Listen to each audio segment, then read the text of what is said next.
Hello, everyone. Welcome to Cardistry, Lore and More. I'm Kevin Ho, and I'm here with my co-hosts, Brett and Connor. And today we have a Hello. very special guest, none other than the best Cardist alive himself, The Patrick B to the Varnavas. C To the to the A. A.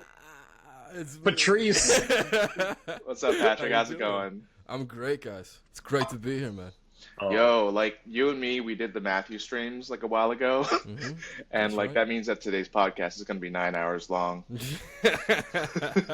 Yeah, exactly. Zero limits on that. how long were Yeah, those? Were like hefty, right?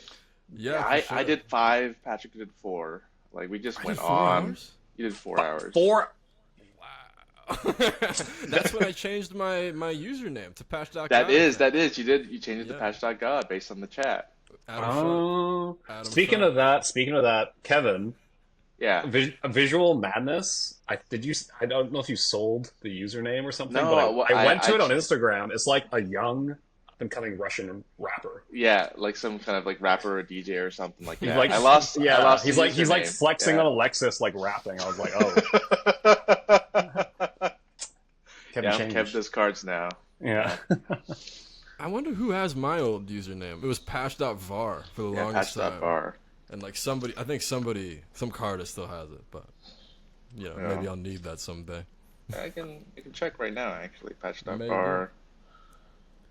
So I was gonna ask Um you guys about Cheater's Cheater. Right before we started this, I was like kind Yeah. of half throwing the word Cheater's Cheater out there.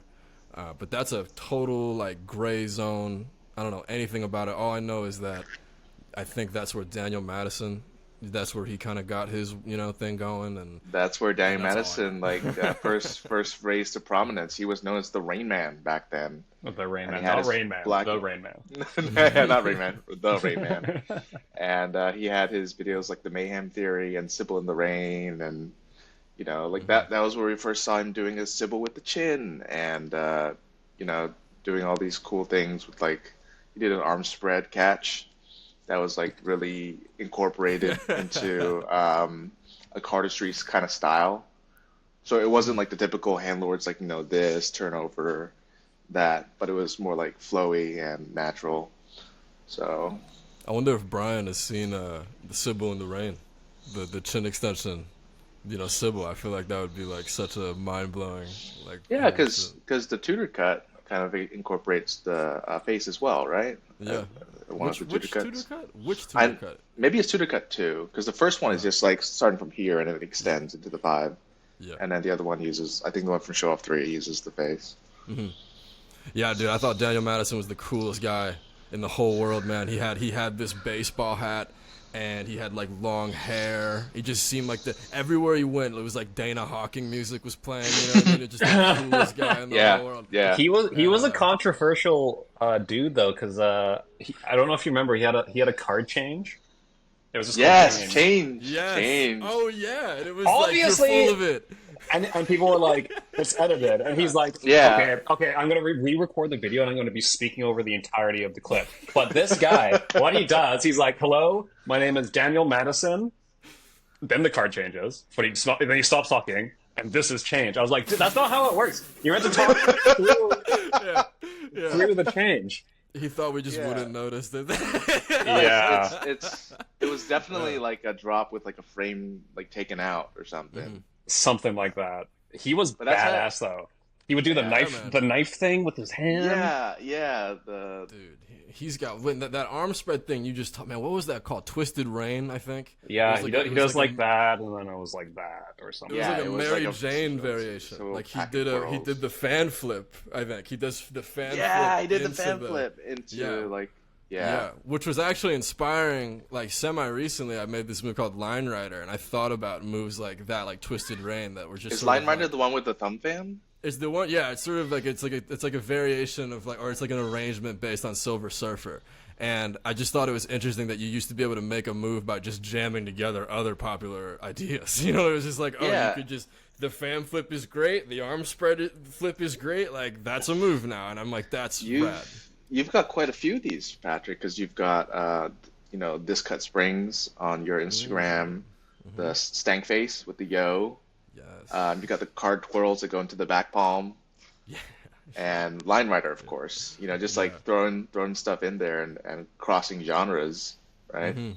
And I'm very fascinated by like this concept of like applied cardistry, you know, like not trying to create new mechanics necessarily, but finding new context for old mechanics is like Definitely. that's it. You know, that's I think the really interesting stuff.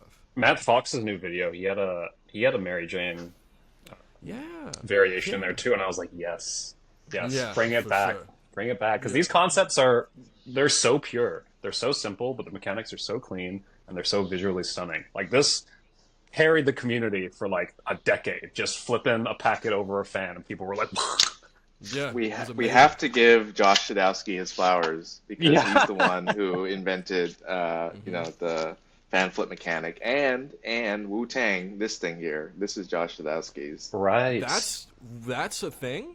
Yeah, just yeah, this before adding like that into the worm. Just that Wow. initial mechanic is Josh Sadowski's. Wow, because that's a fascinating mechanic. Actually, I've thought about that mechanic a lot because I've thought about like sort of the etymology of squeeze. You know, trying to think of like what kind of design language leads to squeeze, and it's sort of like to me a combination of like Madonna 2 and this thing. Yeah, Really, yeah. and I thought maybe Darren just got it from both those moves, you know. But like I thought this was Buck Twins classic all day. That mechanic, you know. He said no. No. no. That's what we do here on Clam. We Yeah, we demystify your do heroes. this. We expose. We expose your heroes. Yeah, man. Dude. Well, speaking of which, like we were talking right before this about Taurus and how you said that like that's pretty much like Aviv's Oh yeah, for the dude. most part. Taurus, his was like literally he did this. He just did it off the side as opposed to off the front. But he was getting stuck because he's like, you just go and he'd hit the back of the hand and be like, all right, like now what do I do? And I was just on Tiny Chat with him, and I'm just he's like, dude, if you could find anything cool with that, it's yours, man. And I was like, all right, I just did exactly that idea, but just, but just and I'm like, I found it. And then like for the longest time, dudes were telling me like, Pat, you make good stuff, but that move, man, like that move is like really good. And I'm like, yeah, I've got other stuff. It's cool. Like I got. Yeah, man, loved it, dude. That was a really cool time. That was the first con, man. That's like a big memory from the first con, pre-Brooklyn. Ooh. The one from like the janitor's closet. of Oh the yeah, Doubletree. isn't that where you guys shot Porcelain with Benji? Yeah, oh yeah, that's what that was called. Yeah, but I think Benji was the first Cardist I ever met. Yeah, you're right. That's what that was Whoa. called, man. Wow. Yeah, Oh, Benji Taylor. Benji Taylor of Entry I met Benji and Taylor Icons. and Icons. Yeah, I met Benji Taylor, and then I met Paul Robaya and Sean O. I believe was the order, and then the Danes, and then immediately Tobias and Oliver, and it was just like, okay. I was like, That's a yo. good set. Yeah, I remember Tobias did this move, Ribbon, which was a move from Classic, where it's like a move that involves two simultaneous packet spins Oh, like that. he got that from me because Yes, he did. Yes, he did. You did. I taught you're- him the Paul Curry double. That's right. And In that's so Denmark. funny. And I remember seeing this from like the perfect angle, and it like just totally floored me. And for like years after that, my sliding was all over my cuts because Oh, yeah. of that one memory of like you know. What's One of the my Paul- favorite moves from you is Maxim with like the Oh, the X. the X. Yeah, Oh yeah. Like a kind of crab shacky kind of variation. Yeah, pretty cool. it's got a great moment. Yeah. But Brendan, you were Lars is- saying? Yeah. Oh, sorry. I was just wondering what the Paul Curry mechanic was that you just mentioned. Oh yeah, so it is a double lift where you get a break and you jam this corner into the web of your index and middle fingers, so it looks like you're just sliding it with these two fingers. Right. You know. So that's funny. Tobias combined that with like I guess peeling another packet, Yeah. and that's how Ribbon came about. Tobias He is said that guy. I think it was like this, and he flips it over the front, and then whips around the front like that. You know, great Crazy. demonstration from me. He said he wasn't happy with the closer. I always thought it was great. A lot of his closers from that period, he's like changed later, and I've been like, dude, you're fine. I think those are all like really, like Ventrilo. Ventrilo's one that ended in a Revolution cut, and then later Yeah, on, originally. he like changed it to end more with like this kind of thing. And Yeah, I like felt yeah, had this. like this thing for the Yes, ending. and to me, I kind of interpreted it as like an effort to get rid of the Revolution cut, like maybe that was bothering him or something, you know. And I always just felt like, man, no, I thought the Revolution cut fit like so well how he places this packet here, and it's just a nice, kind of classy ending, you know. When did the Revolution cut become like a like a joke or something? Like you end in the Revolution cut or like the Charlier, and people are like, that's bad now. Like, when did that become a bad thing? I know. Yeah, the whole there was a whole hashtag movement going around about don't close your moves with the Charlier cut. I don't agree with that at all. Yeah, I don't agree with that at all, bro. I'm like, dude, watch me. Watch me. Yeah, like, what are you talking about? And you dude? can absolutely destroy a move by overcomplicating the closer by adding like 2 more movements to it just because you don't want to close it in Charlier. It'll completely destroy a move. I totally agree with that. You know, don't over process it. You don't have to like. It's totally fine like, as it is. You know, and you know, yeah. I honestly think that what happened is we're like traumatized from like Fairfax. Oh like, yeah, Fairfax. Fairfax is the most hardcore Charlier closer like of all time. Yeah. And like just ever since then, it's like just you're not allowed to do that. You just got to put a little sauce on it. Nick has closers where he's literally just doing this, but then he's like. And it's the coolest shit you've ever seen in your life. So, because he pilots his technique just like so effectively. He just knows how you're supposed to use it. You know, definitely, that's the way to go. Definitely. Yeah. Speaking of Taurus and Ribbon, in terms of like taking mechanics and applying them in different formats, there's a quote, Patrick, that's I believe belongs to Jean-Luc Godard or Jean-Luc Picard, one of those. But someone attributed it to you, which is it's not where you take things from, it's where you take them to. Someone I didn't say that, yeah, but that's someone cool, on Twitter quoted it, and they said Patrick Varnavas. No, dude, that's a cool thing to find out that people are misquoting me. Yeah, that's sick, dude. That's a cool cultural moment. It's like a bucket list kind of thing. Yeah, that's exactly what it's about, for sure. It's about the application and the idea. Although sometimes I'll take a mechanic and be like, I totally did not use that well at all, and then I'll just throw away the move and be like, I'm sorry for encroaching on your mechanics. Yeah, there's a video of yours, I think it's still on YouTube, where the credits for it just say like thanks to all the people I stole from. Oh yeah, I was all excited about. Yeah, in your portrait video too. Like, there's one moment where you're like, "I will look you in your eyes, like put my hand in your candy bag, steal your candy, and thank you after, and call you like a piece of shit." Yeah. Say, you're welcome. You're welcome. Yeah, exactly. I was really kind of like empowered by that idea that you were allowed to do whatever you want creatively. Yeah, that was like that's a huge upgrade coming from a place of like apathy and like I can't do anything and I'm not creative and like nah, and like going from that place to like wait a minute, like I could just do whatever I want. I don't even need to like invent anything, whatever. That's a huge upgrade, and that can get you like making stuff for sure. But that's still like a psychotic attitude. And, like a very crazy guy to be. Yeah, and it used to be taboo. It used to be really taboo to take things from other people. Like there was a lot of like protection guard on stuff back in the day, especially with the whole handlord side of things. Yeah. Like, no showing heaven display, no showing CTG. Everything was kept under wraps. Yeah. If you steal a move, you get banned. You get banned. I didn't even know about any of that. That's Yeah, no showing Jackson 5, no showing Skater Cut, no showing Pandora. So yeah, no, it actually is kind of like an artistic like response, I think, to the censorship that we force on ourselves for no reason. Dimitri, again, to glaze Dimitri, he was staunchly anti-crediting, and he still is to this day. Yeah, that's so yes. Correct. Yes. Nice. But then we found out he stole a bunch of stuff, so maybe that's why.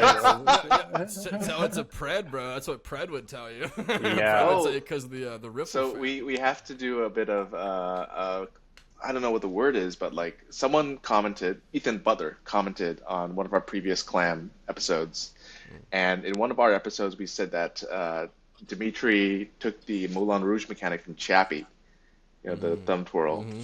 But it turns out it's not even Chappie's. It's Dan and Dave's from Artifice, Ruse, and Subterfuge in the Hands.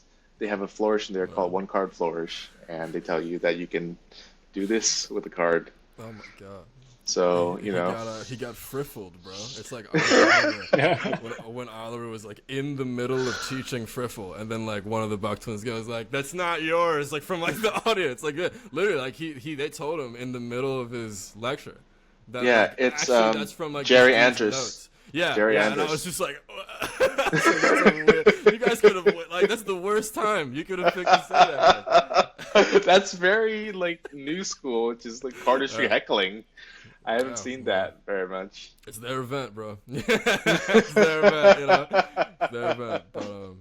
But, man, I actually just saw that Oliver put up a portfolio, like a list of all his stuff on his personal website. Yes. And I was like, that's cool, man. I like that. That's a nice thing to do, just to like, I don't know, have that like arrangement up somewhere. Yeah. Yeah, and I wonder because it's just the names of the things. Like, I wonder just how much confidence he has in that they are strong enough to stand on their titles alone. Like, because you'll know what Transfer is, you'll know what Maverick is, but some of the others, really?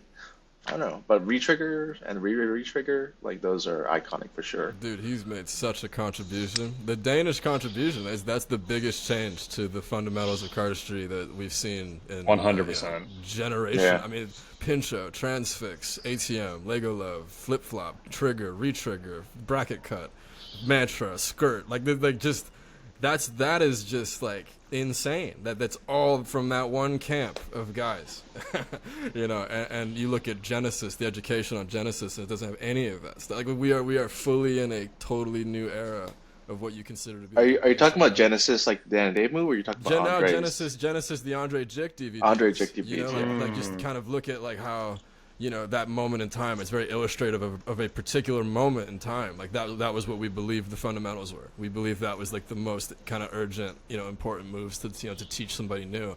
And we had none of those moves that we do now. None. Like, it's so crazy, dude, that like, you know, I can't even imagine Lego Love and Pincho and all those things not being here. But there was a time where we totally just didn't have those moves, and like you're never gonna stop. Backdrop, that's another one. Backdrop, you're never gonna stop doing backdrop ever.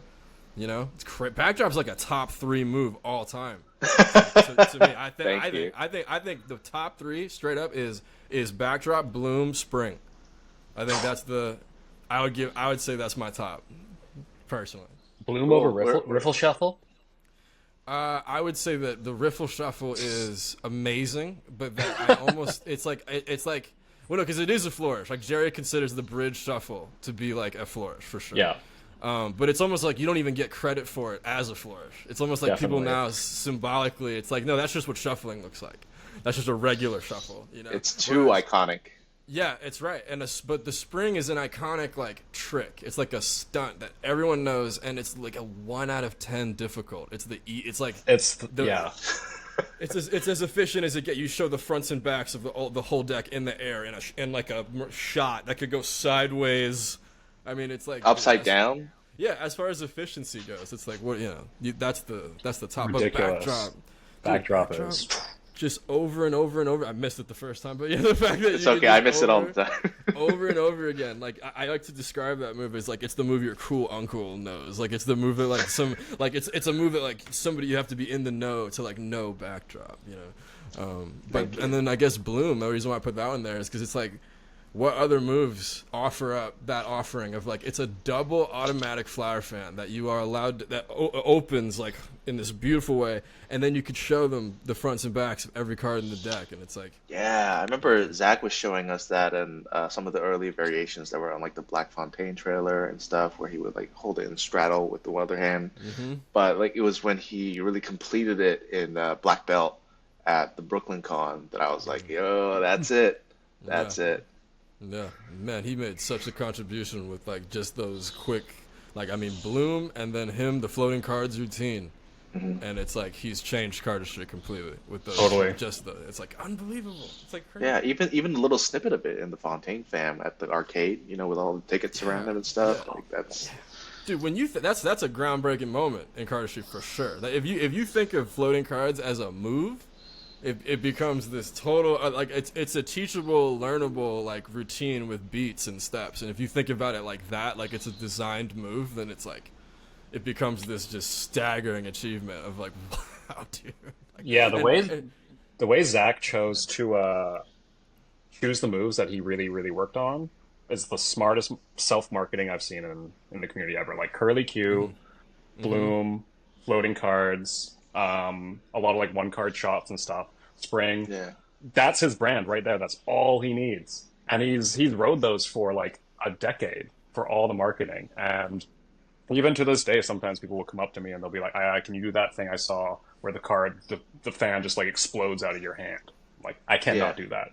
I still can't do it. I can't do it at all. He's got the double-handed running budget cuts down too. The one he does in Yeah. California Cardistry. He's got great taste in cardistry. I feel Definitely. like he definitely knows that like this move will impact a regular person. I think Definitely. that's like really important to him. Yeah, like one of the things that comes to mind is that Kevin Rose from Dig.com talked a long time ago about the tastemakers, like the influencers in society who like end up dictating what the trends are, you know. And I think that's very prevalent in our community to have people who choose the cool music, who have like cool video and film references, who have like good taste in moves and stuff. And what that reminds me of in turn is that on Matthew's stream, Patrick, you talked about the difference between a flourisher and a cardist. But these are like two different things. Oh man, that's right. I did say that. Yeah. Which is regrettable. It is a regrettable thing. But I was like, you know, I was trying to say there's a difference between somebody who rides a skateboard to work versus somebody who has a part, has like a video, like a skateboarding video. That like I wouldn't call the guy that's just taking it to, you know, work. I wouldn't call him a skater or whatever.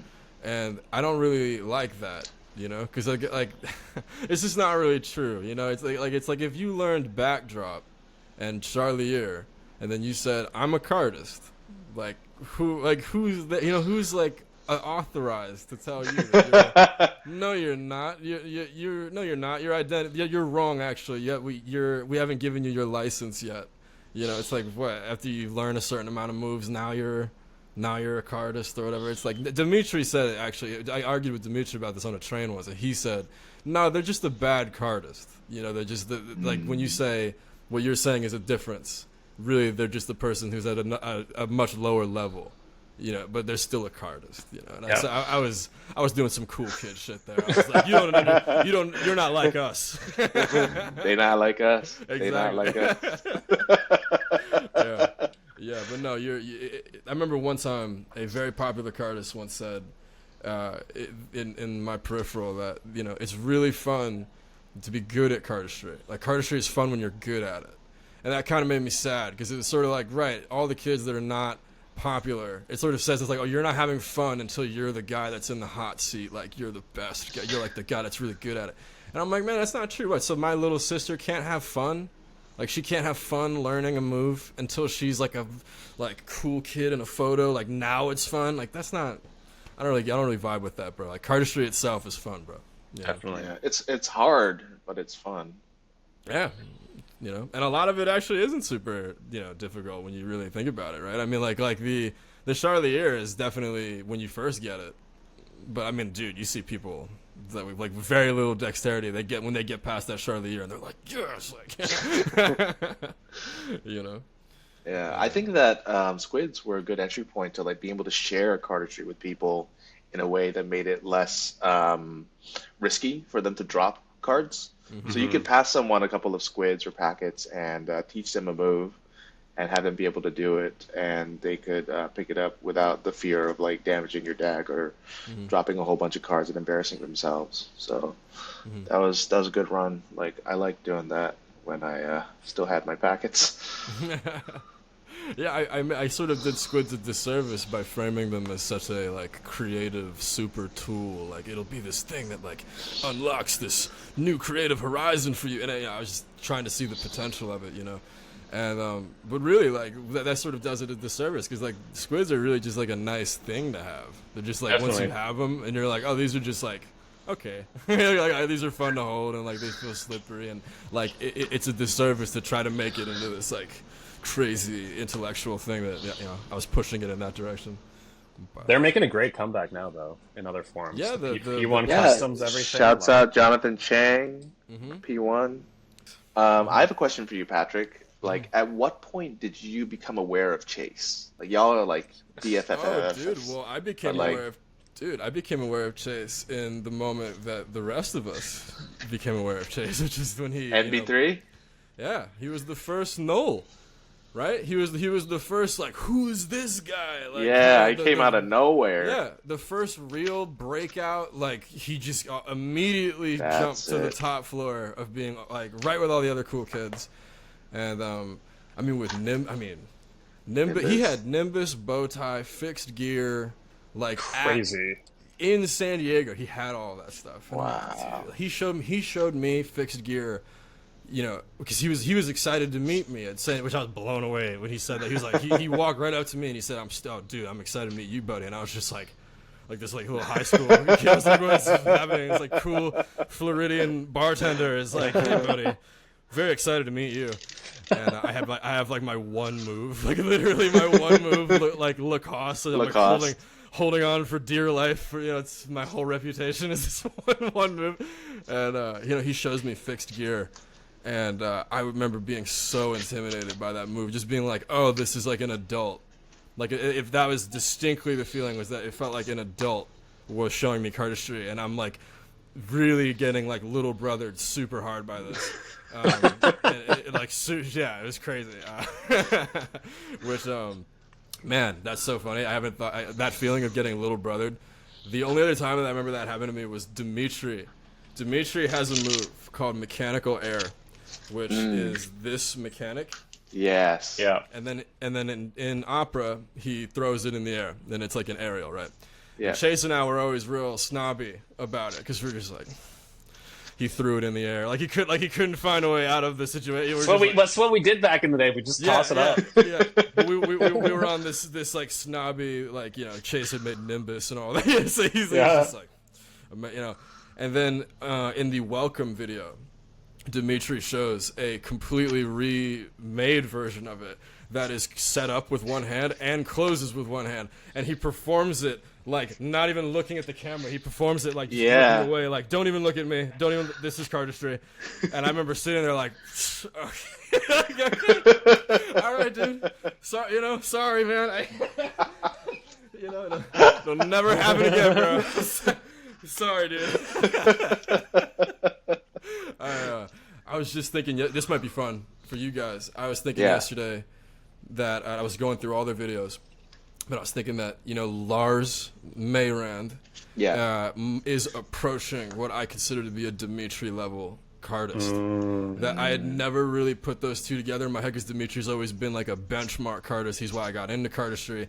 And Lars, I just, you look at his competitive run at the last Fontaine video, put it all together, and you just go like, wow, like this guy is spectacularly good, man. Like he really has made Lars's career is insanely good. He's got and like package. Dimitri only kind of gets him like maybe a little bit, like because Dimitri's got Hoop, which is like Hoop was like an insane. I mean that was like a huge victory at the time. Yeah. Riffle Fan, Duplex was like Accordion for sure. The bigger tower in Silent Transition. He's got the crazy move in the last video that he did with Lad where he's got this tower. Blockchain? Yeah, blockchain. Yes. Yeah, so like Dimitri might win out by just like a tiny bit still. But like Lars is one of those guys that maybe doesn't get his flowers as being like a great.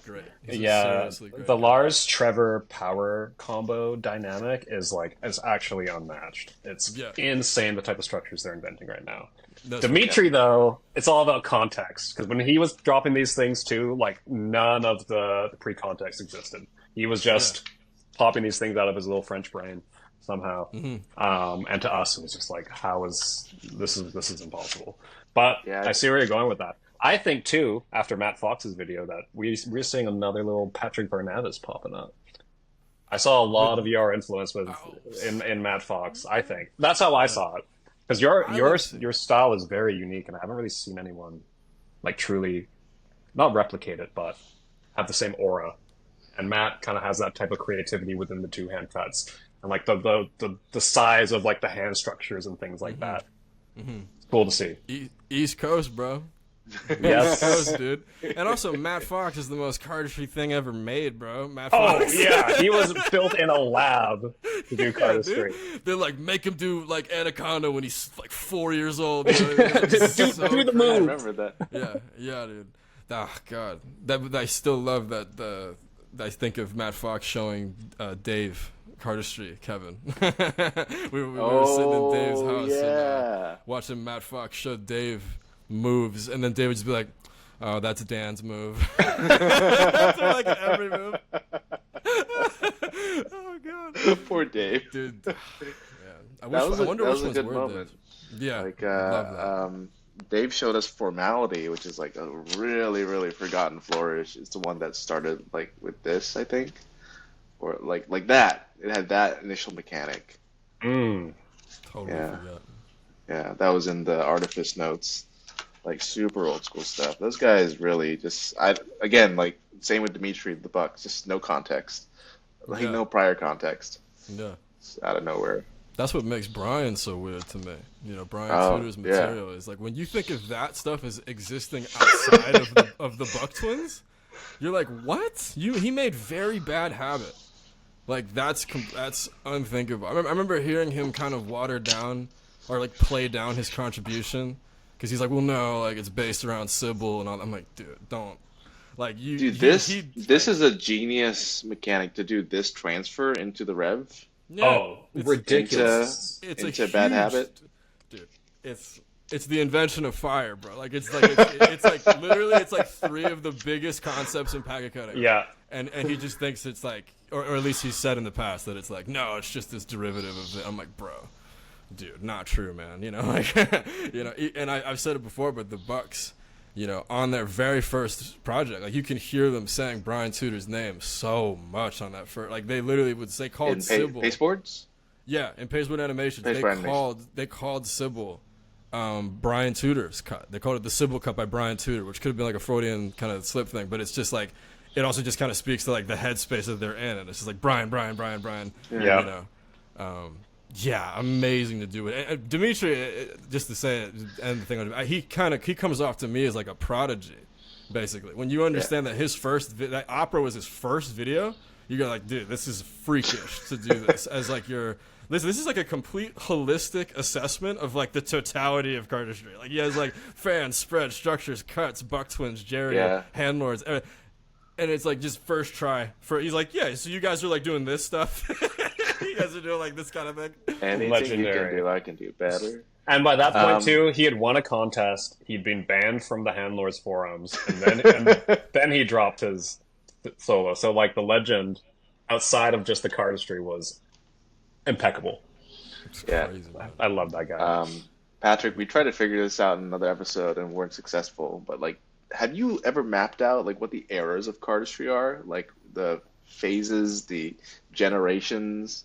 I know, like, my generation's a bit better, you know, and like you can kind of look at them in the through the lens of like, well, what was their infrastructural thing? Like, there's like the Cardistry.com era, there's the Theory 11, Wire, those people, you know, like the Cardistry.com kids are slightly older than the Theory, you know, like I can break it up like that, but for you guys, no, that I know of like. You know, there's Brian, Jerry, DeVoe, who I put as one generation basically, and then like necessarily the Bucks kind of have to be in the second wave just because of their proximity to that stuff. But you know, it's actually funny. This is just a side thing. Jerry mentions Brian in the encyclopedia. He does, yes. Yeah, he does. He he mentions actually- him in the encyclopedia. He mentions him on the podcast, the Flashcards podcast. Yeah, which I was always like kind of impressed with that. Like I kind of just assumed all that was happening at like the same time, but it was very cool to see Jerry be like, you know, talking about the extremely talented Brian Tudor. Yeah. In the book, but anyway, yeah. So the generations thing, it's very hard to define it. You know, Yeah. I don't know your generations well enough. What is notable, maybe some people forget, but like Bone was simultaneous as the Bucks in terms of coming out in that generation. Right. Yeah, Yes. and Dude, Bone I was like wanna- a huge. Bone is a huge influence on the verts. Like Yes, he the is. verts, the verts, Yeah. the verts is Bone plus Dan and Dave. That's Yeah. what the verts is. Dude, the Davide was the one that put me on to, Bone's genius, really. Like, he pointed me in the direction of the Anaconda DVD. And if you watch the Anaconda DVD, Bone explains things about his philosophy, about, like, the nature of card flourishing and, like, what's important in a card flourish. And he says that the most important quality that a modern card flourish could have is the element of control. And, because if you have a very controllable, very pilotable technique, well, that means that you're free to decide in real time how you want the move to be experienced. You could decide if you want it to be fast now or big or small, and you have this flexibility now to like decide this is what it is. And I think that's a really great way of looking at it. That sort of reappeared later on when Nikolai brought up the comfy thing. Yeah. Yeah, that definitely. that's kind of kept surfacing up this idea of about control sure. being very 'Cause important. with the Angel, he made just on this move, he made an entire solo video, and like he had completely mapped out like basically every concept that you could do at the time with just this mechanic. He did one, he would do two, he did one where he'd flick it and like catch it behind his back. All this, Yeah. he had total control of that Angel move. So, man, I need to go back and watch that DVD. It's been a long time. He's a Yeah. real, like, to me, like a role model cardist in that, like, people have this weird idea of what, like, a successful career is now. Like, you're supposed to make, like, 100 moves and have, like, 9 videos. And like, dude, Boneho's set of classics is, like, that's the biggest success story. Like Anaconda, Eye Cut, the Angel, like, Butterfly. Like, it's just nothing but gas. Just nothing but just great moves exclusively. That are all like just as good now, which is like, dude, Yeah. that's crazy. They're timeless. They're No. timeless. I kind of I've been thinking about I think we were in an era of moments for a while when a lot of the contests were popping off. But I think there's different levels to moves with moments. Boneho has moment moves that are controllable, like you said, he can do them consistently. I think when we entered a lot of like the Fontaine Trials stuff, those moments are not controllable, like they're not consistent. You probably can't get them very easily off of camera. Noel's kind of in between that. There's a lot of Noel moves that I know he can't do consistently.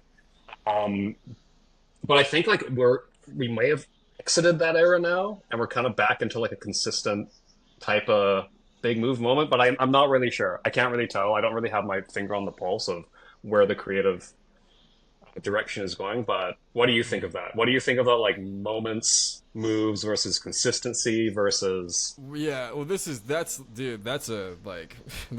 the topic I've been on these days. Is the concept of like, how do you define efficiency? Like, what makes a card flourish an efficient card flourish, right? And it's ultimately it's that relationship between how cool is it compared to how hard is it, right? It's like a very simple ratio of like, what is the entertainment value of it compared to like the cost of it, basically. Right. And cost being how long did you work on it for, cost being how long does it take to film it, how like hit or miss is it. Those are all like parts of the cost, right? And like Noel is the kind of guy who will he will do like a 10 out of 10 level difficult move, assuming that it's like a 10 out of 10 cool. He'll pay that fee. That's a transaction that he's willing to pay. You just got to get it one time, because and as long as you get it one time and you got that 9 or 10 move, it's like it's worth it, right? But then when it's time to go to the con and it's time to film a video for brands and it's time to do, now all of a sudden that move becomes really annoying and like cumbersome. Oh, yeah. And like, God, like it's like I'm like a studio cardist. Like my stuff isn't real. Studio cardist. I got to be in like a pristine environment to do my thing. And what's the thing about Noel's made such incredible moves, but the ones that have really stuck around to me are actually the ones that are on the easier side, like Phobos Deimos, Spatrum. I mean, Spatrum. you see kids doing that move. I mean, it can't be like the hardest thing in the world. You see Stinky giving that one a try. And so to me, those really are the ones that I go, oh, they stick around for a reason, and like, so yeah, it's hard to beat that. Like, I think efficiency is really important, man. That for me personally as a designer, I do look at a performance and I do think like, all right, how real is this technique? Like, is this a Yeah. real technique that is comprehensive, that is going to have implications and like real applications here and there? Because that's the good stuff, man. That's the stuff that's like you pray to make the stuff like that, you know, the really efficient stuff. That's funny that you say that too about like the cost. I think there actually is like a genuine human cost to some of these like 9 out of 10 difficulty moves because Yes. I have seen the people filming the moves, like come out of whatever Airbnb they've been filming for like 14 hours straight after, and they just look like they've been in the trenches for like 18 hours. They're like, I've been filming this one move, moving my arms like this to this with this really heavy camera for 12 hours. Yeah, you have to be careful actually because I really hurt my back being too hardcore about like just trying to get the shot. And that was a big part of like turning me off from cardistry for a while, was that like my back was in just such ridiculous pain after like 15-20 minute sessions of filming. Wow. That it was just like, okay, I have to either design differently or I have to like change my setup. Like one tip I give people is like, don't adjust your body so that you're facing the tripod. You should put the tripod so that it's accommodating for your most comfortable position. Like put your hands wherever you want your hands to be, and then put your tripod where it's, because I mean, dude, so many hours spent just sort of like crooked and, you know, doing the move in like some crazy posture that like you just don't need to be doing it for. Artistry posture is a real thing. Nick and I laugh about this all the time. It's like if there was a hidden camera somewhere that just saw us like doing flourishes by ourselves. Yeah, bring me back to this. Yeah, literally. No, bring me back to the webcam era. The posture, bro. the posture. Artistry How are posture. you guys? How are you guys dealing with the news that Cardistry's dead? Are you okay? Are you? Oh, we talked about this before. Yeah. It's fine. That's so funny, dude. Yo, like, I just saw that picture a couple days ago of the people at Cardistry Experience. You know, got like over 100 people in attendance. Yeah, man. It is so Yeah. alive and well. It is like it's in such a happy, good place. I don't know. It's like I don't know. Yeah. I think it could be a lot healthier, honestly. Like I think that one thing that I don't like hearing is when people say it's just niche. People say it's just niche, and they say it in a positive way. They're actually saying it whenever somebody says cardistry is dead, and then I hear somebody say no, it's just niche. Like what they're saying is no, stop trying to have these inflated fantasy expectations of what cardistry is supposed to be. You're just failing to appreciate what it is right now. It's fine. You're just not appreciating it for what it is, right? But like I'm like, okay, like it's niche, but it could be like twice as big. It could be 5 times as big. It could be 10 times as big. It doesn't have to be as big as like Dragon Ball Z or whatever. You know what I mean? But like it could certainly be 100 times bigger. And I think that consumers are not cognizant of how different they would feel if it was 100 times the amount of people. Stuff would feel really different here, man. You know? Yeah. There'd be a lot of noise, a lot of noise. I think Right, it's. I've been kind of thinking about it in the context of modern card magic right now because there's so much cool, just straight normal deck card magic coming out, but so much of it is philosophy and psychology based, like psychological forces, the psychology of the spectator, all this. It's like it's gone beyond just the technique, the raw technique with the cards. Cardistry doesn't have that. We're still stuck with just raw technique. Like the performance of it doesn't really go beyond that. Sure, maybe there could be like micro adjustments with how it's viewed and things like that, but at the end of the day, it is truly just technical prowess. And I don't know, I think for the upper limits of people who've been doing this for a long time, I do see how that can get a little stale and a little boring. It's like, I don't really know where the next level of it is, because, again, like, I'll watch Assy Wind videos, and I still don't know how he does stuff. And I'm like, how are you doing this? And it's a normal deck of cards, and card magic is how old? And it's still expanding. So, yeah, there's, like, a twinge of, like, jealousy there for me sometimes. It's also why I'm, like, being very interested in card magic lately. That's just so exciting on that front. But I think Cardistry could get to that point, too, but I just don't really know what the next evolution is. In that sense. I wonder if it's a case of like oil versus flowers in the sense that like in Magic you have to like dig for this stuff, and so there's always this like sense of like it's just beyond like my reach that I can find something if I just keep looking for it. Circuit Trova, pretty much. But for Cardistry, everything's on the surface to the point where people probably just take that for granted. That it's assumed that everything you've seen is everything that there is, when really there's so much stuff out there that there is to watch. I can't watch all of Cardistry. I Yeah. recently came into contact with a folder posted on Reddit of 4,000 Cardistry moves. I haven't even made it past like a tenth of it. Hmm. And then there's like the 1,000 performance videos that a friend of mine hooked me up with recently, collected like over the past 15 years or so. And I'm still making my way through that. Like, I mean, BCA alone has how many videos? Like thousands. 1700. Oof. 1700. Yeah. I think it's just been sitting at 1700 for like a year now. The last one was long. Yeah. I forget what I was about to say.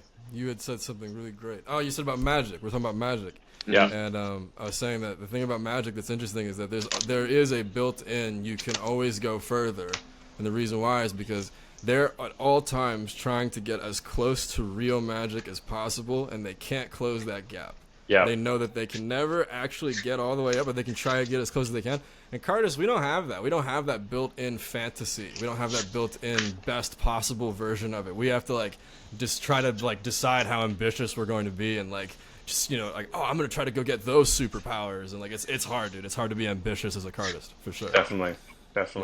But it can be done. Like when again, to bring it back to consistent moments, I think the most modern iteration of that right now is Quentin. Because he's doing these two-hand cuts, flash Demetrius structures with like crazy aerials and things falling into like his little pinky crack, and he's doing them so consistently. And like that's proof right there that like, it can be done. But I think he's also it's very respectable, and I that's one of the most refreshing kind of like, I don't know, iterations of modern cardistry I've seen in a very long time. So. yeah, and Patrick, you were way ahead of most of us with Quentin in terms of like spotting him as a talent. Because I remember like you shouted him out a couple years ago during the Cardistry Con Award nominations, like when he was still Deadly Bunny. Oh, funny. It's funny. That's great that you say that, because I always identified as the opposite. I always thought that I was the kind of a hater. I was like the guy that was slow to the Quentin party, because there was this 5-packet move that everybody and their mother was telling me to put on BCA, and I was just like, I was being a loser about it, because I was just judging it like, I saw a 5-packet cut and I saw myself in it, and I was just like, no, like, I don't do that anymore. I don't do, what I mean? I don't make clunky 5-packet cuts anymore. And then you realize that actually this is like an extremely refined thing that he has down. Like, that is a real as shit move that you just aren't just not appreciating what it is. And like, yeah, that's one of those ones where I like totally missed the point of that one, and just like didn't put it up when it should have gone up. But Quentin has proven to be like one of the few kind of new guys that just like all the way gets it, right? He's like just like this never any like, oh, what is this? What are you doing? It's just, I respect everything he's doing.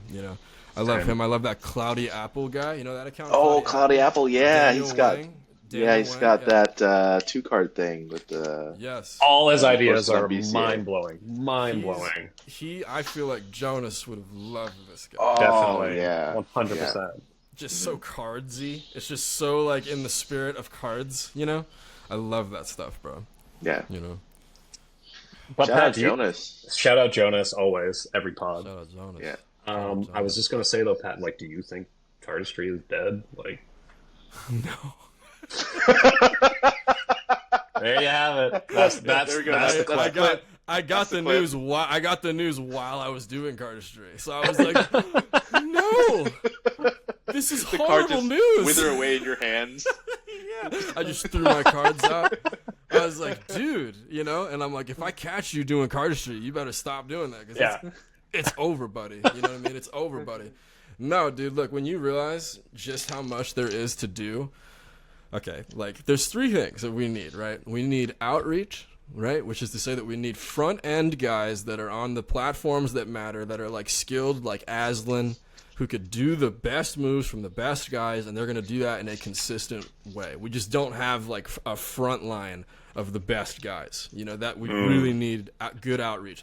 And then we need conversion. We need an infrastructure of education. We need to find a way to take new people and offer premium comprehensive, like real education that's seductive and interesting and makes it seem like paying the money is the easier way to learn. Because right now it's just information overload. There's too much stuff. It's like, oh, there's free playlists. It's over there. It's over there. Sure, you can learn French for free if you wanted to. It doesn't mean it's easy. You know what I mean? So there's a distinct lack of a conversion infrastructure. And then the final thing is we need development, which is what you guys are doing right here. You need older guys that get it to explicitly tell younger guys, like, this is what we like and this is what we want.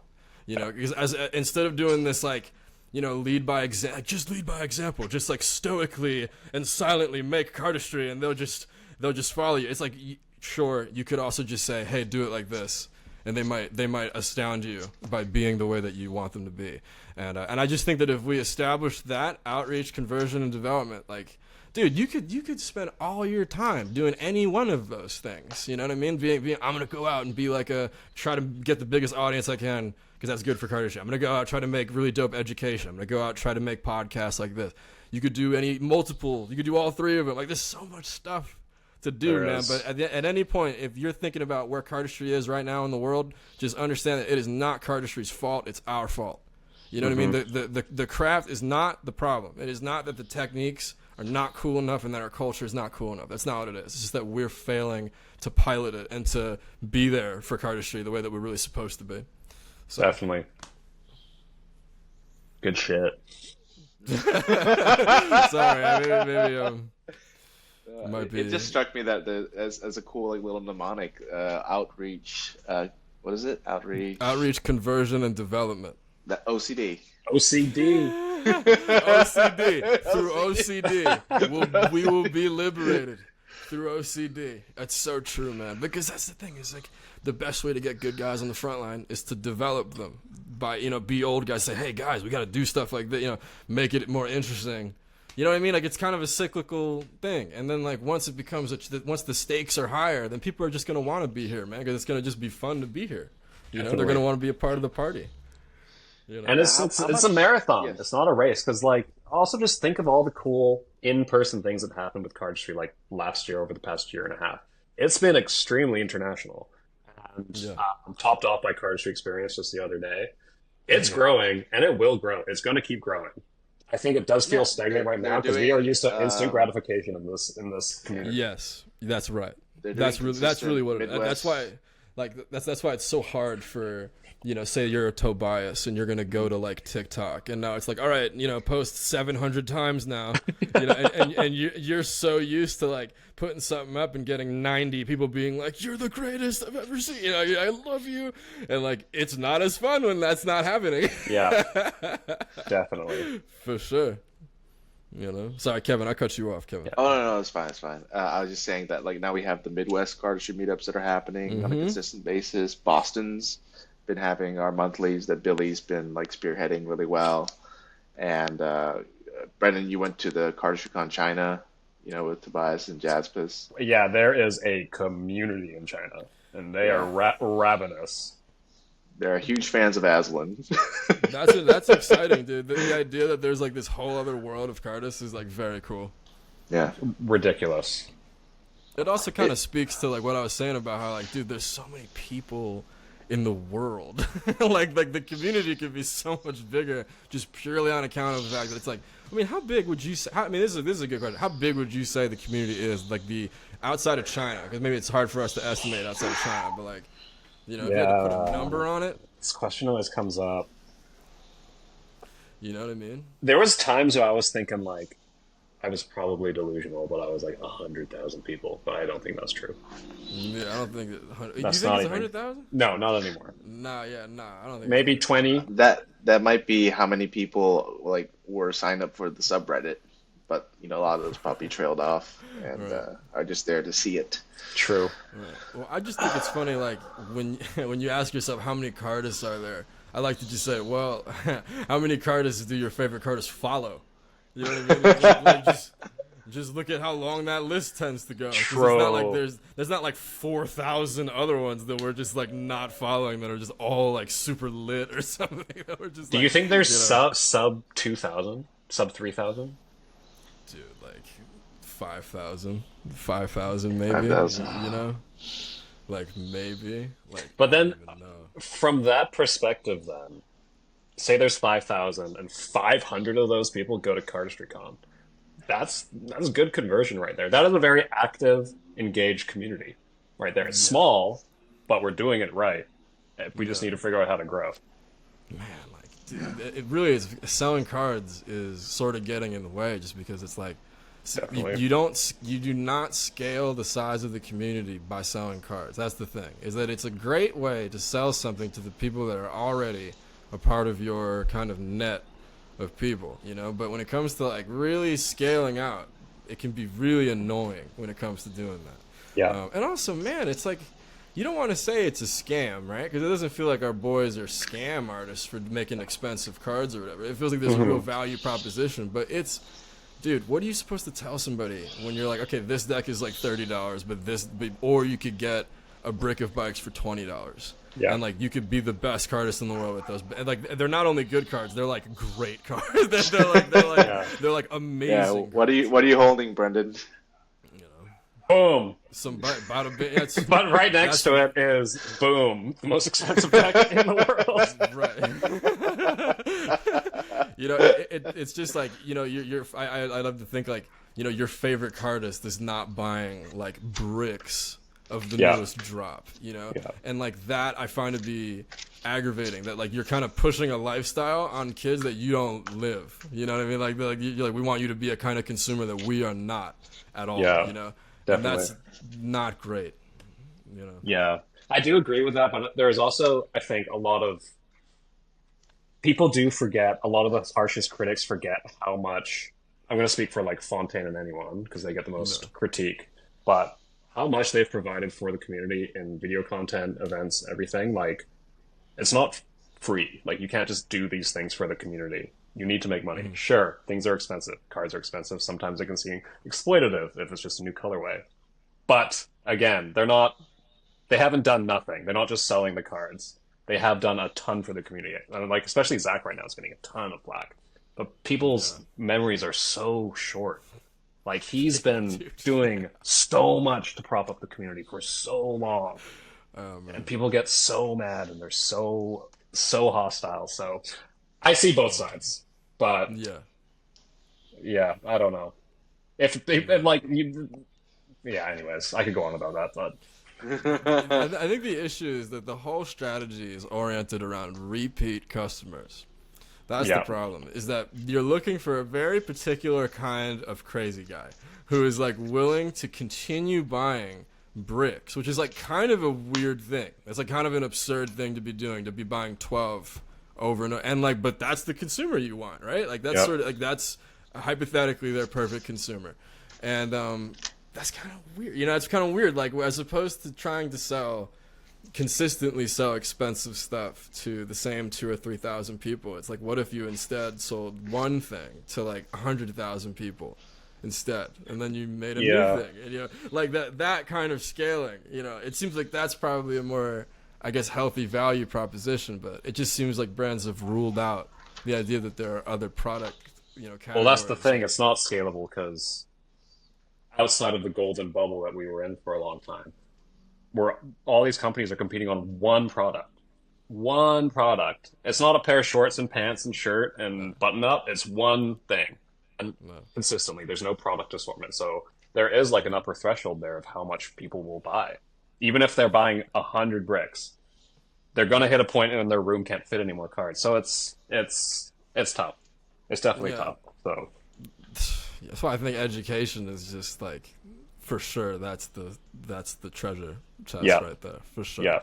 That's the only thing that you could realistically create something that's like worth $300 or $400, and it's just straight information. And I'm not saying it has to be that expensive. I'm just saying hypothetically, there's nothing that I could imagine. Like, what are you gonna do with cards that does that? That makes sense, really. Like, other than Oliver's, you know, he just did like that lifetime collection, which is like a very particular product, you know. yeah. But like, yeah, man, education. Like, oh god, like, it just, dude, the Buck Twins, if the numbers that were reported are correct, right? I mean, if they sold the trilogy for $85 and they sold 25,000 copies of it, that's like a $2.1 million gross, you know. And like, I just feel like people aren't really like thinking about what happened, you know? Yeah. And additionally, dude, nowadays I think digital education is way more profitable now. Like I think there's a way bigger appetite for that now. Definitely. But I just think brands have written it off. I think that they think they've already tried it, and they think that piracy will just be this unstoppable force that will render it just unprofitable. And I'm like, dude, like, I think piracy is only a problem like in the culture. Because in the culture, you can't stop, I can't stop one guy from selling it to his buddy in Cardistry. I just can't stop that. But like, if you're selling to people that are completely insulated from one another, they're not going to get the project from like their boy, because they're just some guy that you're the whole community to them. You're all of Cardistry to them. Yeah, Patrick, how was your experience with that? Like in the past with like the Wire and Gumroad and the God LP? Like... Dude, my projects that were independently released, I didn't have a job in high school because of the money I was making off that stuff. I had 30. That's why my current thing is I'm working on a project. Because, dude, independently releasing projects, dude, is just like, it's such an efficient way to get supported for your work.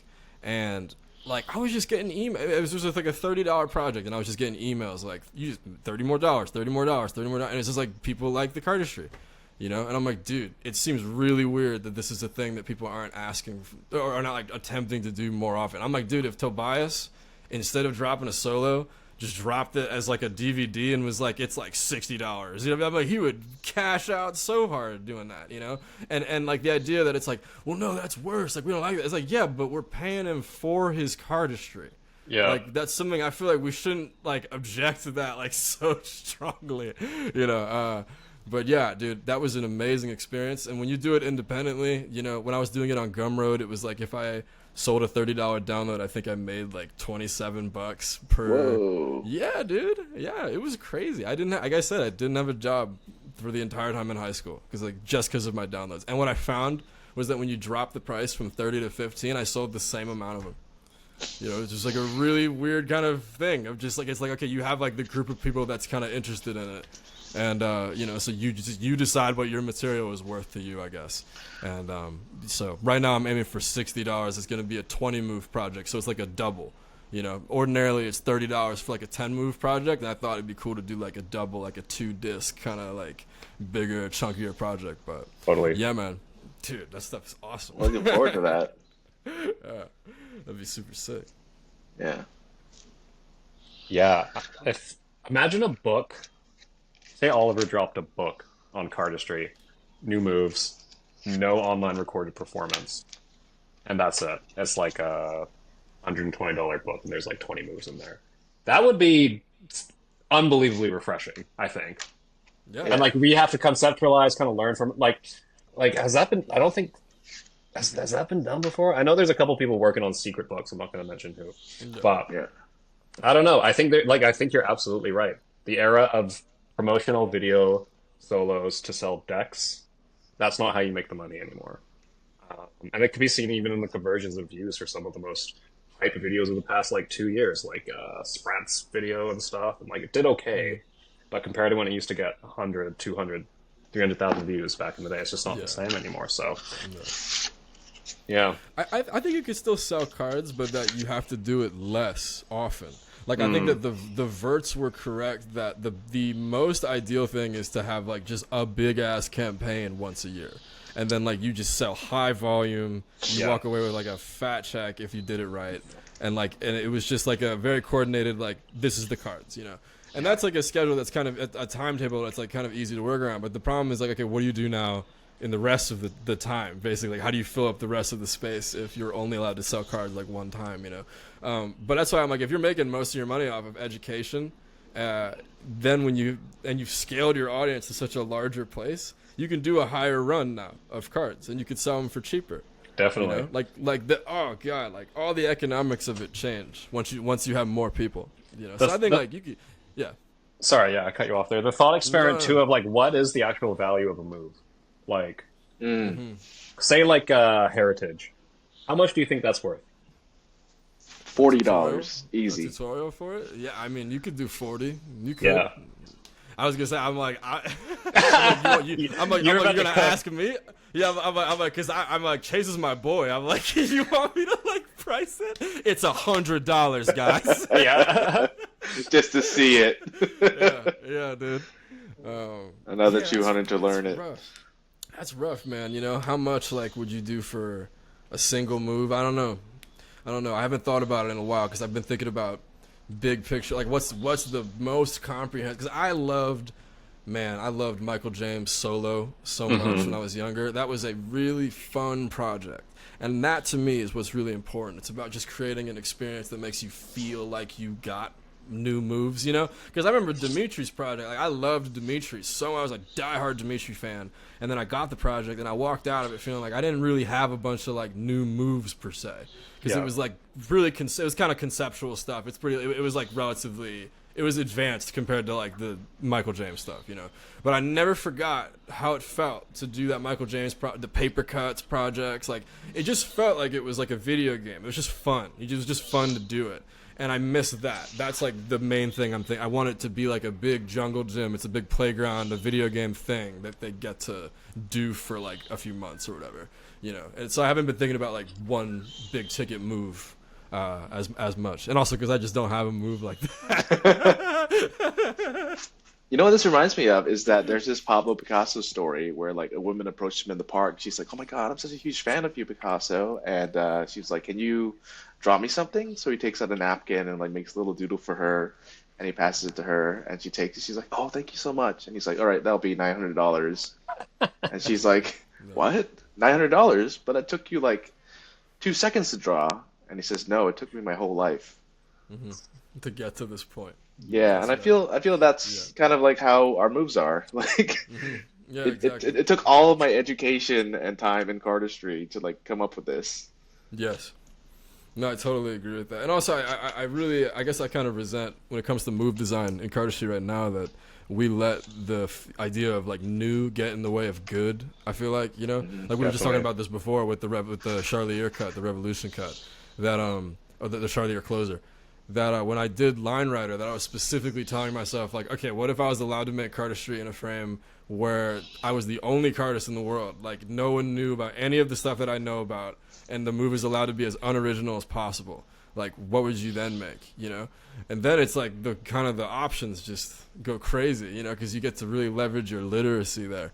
And you know how magicians design magic tricks? Like, they'll be like doing an ambitious card routine, and then they'll say to a magician, like, "Oh, and then right here, there's an opportunity to do a card to mouth, and then like, guess what? You could sneak this little transpo in there too." Like, you know, that style of just additive creation and whatnot. I think that stuff's super super interesting in the context of cardistry. I think we may have talked about this earlier. I hope we didn't just circle back to this, to this point. That's not good. I was gonna say, have you guys heard? You certainly have heard of the dude that is doing the point of view cardistry on the train. Yeah, Gian. Yes. I've been like a crazed man, just DMing all of my boys. Like, are you seeing this? Are you seeing this right now? Like, just trying to tell them, like, dude, this is the most interesting thing happening in cardistry, like far and away. It's like everything else is just totally a sideshow to like just seeing what this guy's doing. Because I'm like, bro, I was sitting around thinking for months and months about, you know, formats and like how are you supposed to take advantage of cardistry, what's the way to do it. I had like 9 different ideas and all that, and I saw this guy's format and I'm like, that's it. Like, that is the total answer. All of these other ideas I had can just go away. What he's doing right there is genius, you know, to like zoom in a little bit.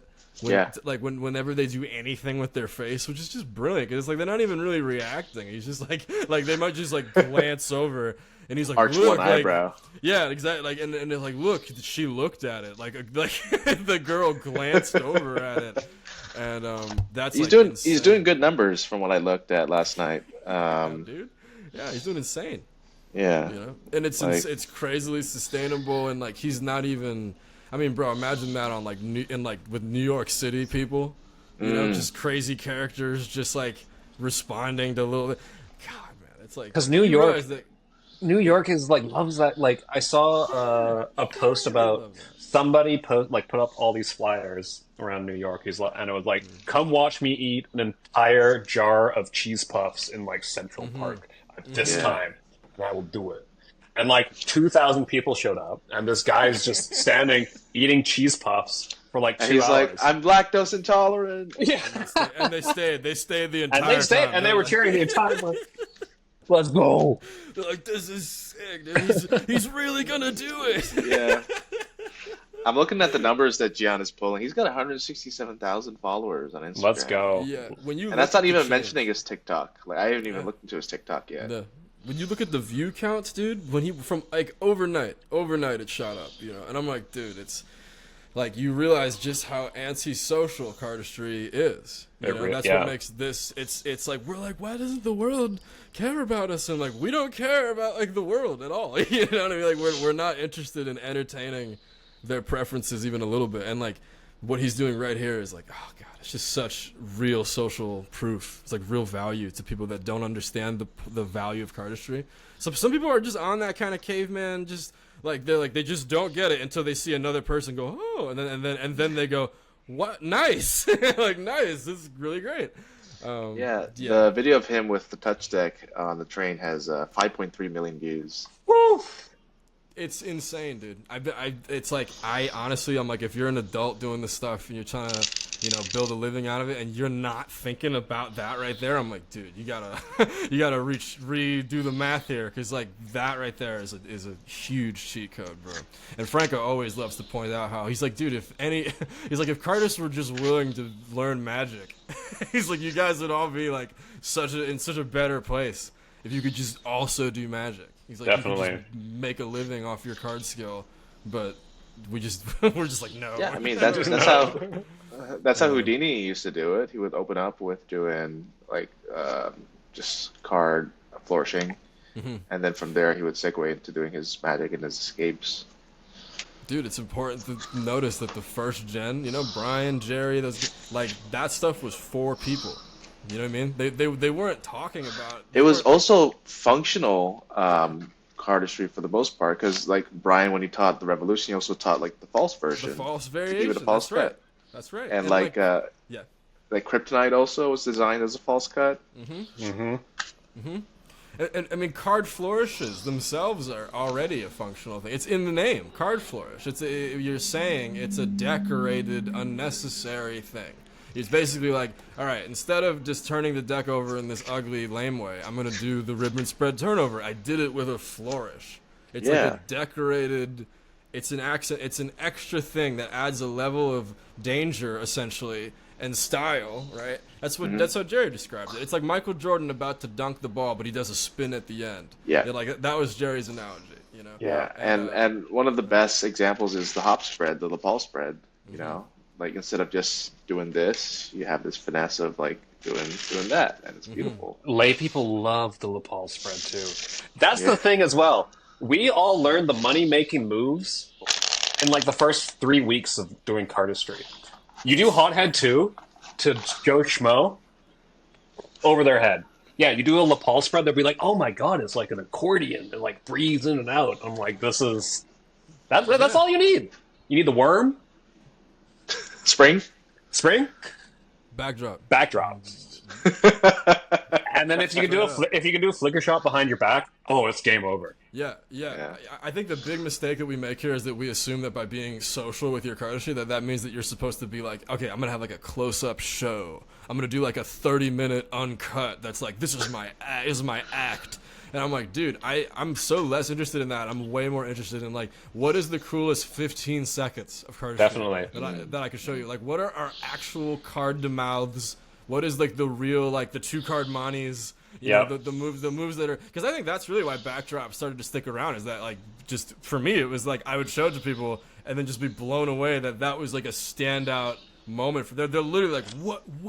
They can't believe. I was astounded that they not only chose to feature it in the Card Counter movie, but also put it in the trailer.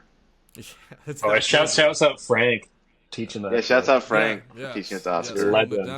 Holding it down, dude, for real. Yeah, man. Dude, And I think that once you look at it through the lens of like what's actually good for real, like to real people, it just completely changes the rubric of like my base take on cardistry is that good cardistry is people friendly. Period. It's Yeah. just, it's people friendly, and the stuff that is not lay people friendly is the weird enthusiast grade stuff that we have to recognize is like strange and enthusiast grade, and it's cool, it's great. That stuff informs great cardistry, and like we need that stuff. But like, no, dude, like for me, natural good cardistry is for everybody. 100%. Yeah. You know, a great story about that I was there for is we were in Barcelona and we were hanging out with Noel, and there were some lay people like coming up to us, ask us to see stuff. And so this guy's like, "Oh, can I see something?" to Noel, and Noel turns to me and he's like, "I'm gonna do a spring and a worm." So he goes, "Brah!" and then busts out like display, and the guy goes like, "Whoa!" And this is Noel of all people. Yeah, well, I mean, I would trust that Noel is smart enough to know to do the spring and the worm. he's like, I'll take care of this. He's like, It's good enough for Noel. It's good enough for me. Yeah, man. Well, I think magicians are better at imagining the vantage point of other people, and that cardists are very insulated from that idea a lot of the time. That like magicians have this practical, like we have angles that you can't see. Like we have a need. We are held accountable to the viewing experience of another person. And with cardists, we just kind of like ignore that. You know, I think that like observational skills are really important in cardistry. Being able to take a step back and actually knowing like what the thing you're doing actually looks like. I think magicians are better at that. Definitely. I've shot a few like commercials and from like a layperson perspective. Like I've come in as a cardist to do card stuff. How they always describe what they want is just they want the flowy circles moves. And what that means is they want fans, they want like a buzzsaw, they want a Phobo Deimos, they don't want a two-hand cut, they don't want anything else. They just want the card shot, flowy circle thing that moves like this. The closest thing people will come to describing a two-handed cut is them asking, "Can you do this thing?" Yeah, exactly. This thing. Something What in is that? What is something that? in this space. Yeah, you're right. Yeah, you're totally right. Oh, you mean Pandora with the extension? Like, They're like, yes, I did that. Yeah, that one. Yes. That one. Man, I remember seeing that clip of Jordan Lapping performing Pandora next to Dan, and you see how they sync up practically. They're like, basically, it's like almost the same performance. And I'm like, dude, those observational skills are missing nowadays. You do not see dudes just like try hard, like I'm gonna get every single detail about how you do the move and into my move. You know, like that. I miss that. I miss people just trying to be exactly like somebody else. Yeah. You know, I think that should come back. You know. you've been a student of that for a while, though. I remember you corrected my waves when we were in Portland. Correct your waves. Because I was doing it wrong. God, I'm so, dude, I'm the worst. No. And I'm happy you. I'm happy you did because it actually made way more sense. Because I used to take my index around or something, and you're like, no, the index just goes straight like back up, like over and over to get the waves. And I was like, oh, it actually makes way more sense. And then I remember Spencer was sitting over there, and he's just like, bro, he just owned you. No, I didn't say that. No, he didn't say that, dude. I did. Oh God. I'm a fix waves. There's there was another older cardist that he was doing Sybil, and there was something about it that was like, I swear I sat with it for like 40 minutes in my room like a freak, just like looking at it like, what's wrong with this? And then I figured it out, and I really sat and debated, like, should I tell? Like, is it really weird to reach out, like, hey, man, I think that like your Sybil might be, like, you might be wrong. And it's like, because, dude, if you're wrong, that's a weird DM, bro. So I was just like, but yeah, it's true. Like, it's not, it's kind of like not a courteous thing to do in cardistry, but like, it's like, I always think, like, I don't know, I feel like they'd want to know, you know, like, I'd want to know. Like, no, dude, absolutely. did you know? Did you fucking know that bad habit is not off the index finger? It's not. It's off the middle finger. It's off the middle But finger, dude. I do it off the index finger sometimes because it's easier. Yeah, middle finger feels bad. Bro, I swear Tobias did this to us, dude. I swear that Tobias is the one that learned it with the index, and then we just all saw it in silverware, and like that's where I got it, you know. But like, dude, when you look at the original Verts performances, the Buck Twins, all that, all off that middle finger, and I'm like, dang, like that's crazy. Like, you the watch details test, that you just test room. Yeah, Even the rev cut, like Brendan and I talked about this in the first episode. Like people do it around the corner the wrong way. Yeah. Oh, Yeah. to the point where like Yeah. Brian Tudor recently reposted a video on his story of a guy teaching the move, and he was teaching it wrongly. And I was like, Yeah. well, Oh my god.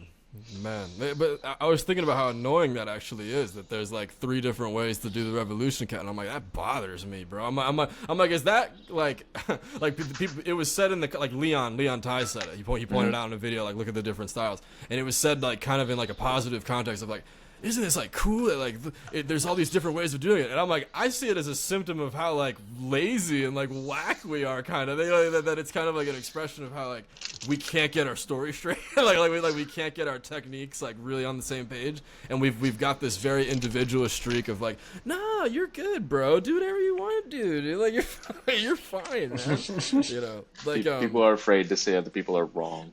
well, yeah, it was like I remember Darren. Like I was showing him Squeeze, and like I asked him a question about Squeeze, and I just noticed that like like throughout his answer, he kept saying like, "But you don't have, bro. But you don't have to do that." Like he kept saying stuff like, "No, but you're fine. Like, you're good." And I just remember thinking to myself like, I know that you feel very differently about that. Like your personal standards are so different. You're like, no, but I would never do it like that. Like you would never catch me dead doing it like that. Well, you know. I mean, there's also the time where in China people were giving a presentation at one of the cons of how to properly do like Squeeze and Mockingbird and all these other Darren cuts. And I told Darren about that, and he's like, "But that's not the point." Yeah, I get that, you know, but I think it's like you're supposed to modify it and find your own performance, but you're supposed to do that after you understand their performance, you know. Yeah. I think like give them the time of day to learn their move the way that they designed it, and then from there you make whatever change you care to make. But you know, I get so frustrated seeing people do Squeeze different, and then telling me that like, oh, I just like prefer it this way. I'm like, yeah, like, you know, like, do you, or did you just like not get the move to the finish line, and this is just like an easier thing that feels better like right now, you know? So I just don't want it to encourage bad practice, I guess, you know. So I think it's good to like have high quality practice, you know. Definitely. Yeah, of course. No. Just looking through my notes. I have all these topics that we. It just ends up feeling so psychotic to have like such like intense opinions about the way Squeeze should be done. like no, child, you don't you don't understand. It's like so bizarre. It's not though, because like I could never get Squeeze to look the way it was meant to look, and I learned from the technique days. And there are like little micro adjustments you actually have to do for it to look the way Darren does. Like, So those types of corrections, yeah, you telling me I'm doing it wrong that way, please tell me. Tell me. Dude, it's insane how much he took into account into that. When you're watching the Verts tutorial, like the Save Japan era tutorial Yeah. of Squeeze, and you just see how many like it really is kind of humbling, like the fidelity, like the resolution of the move. Like they just like it's in such high quality, the technique. They're like, do this and this exactly this way and do it exactly like that. When they did the behind the back flicker shot tutorial, it was a 12-part video. Yeah, like crazy. you cannot do that if you don't have a lot to say about a technique. Like they really think their stuff through, you know? Yeah. That's so Yeah. cool. And it's not just about the cards too. It's like an actual philosophy that's being communicated when Huron Yes. does these kinds of things.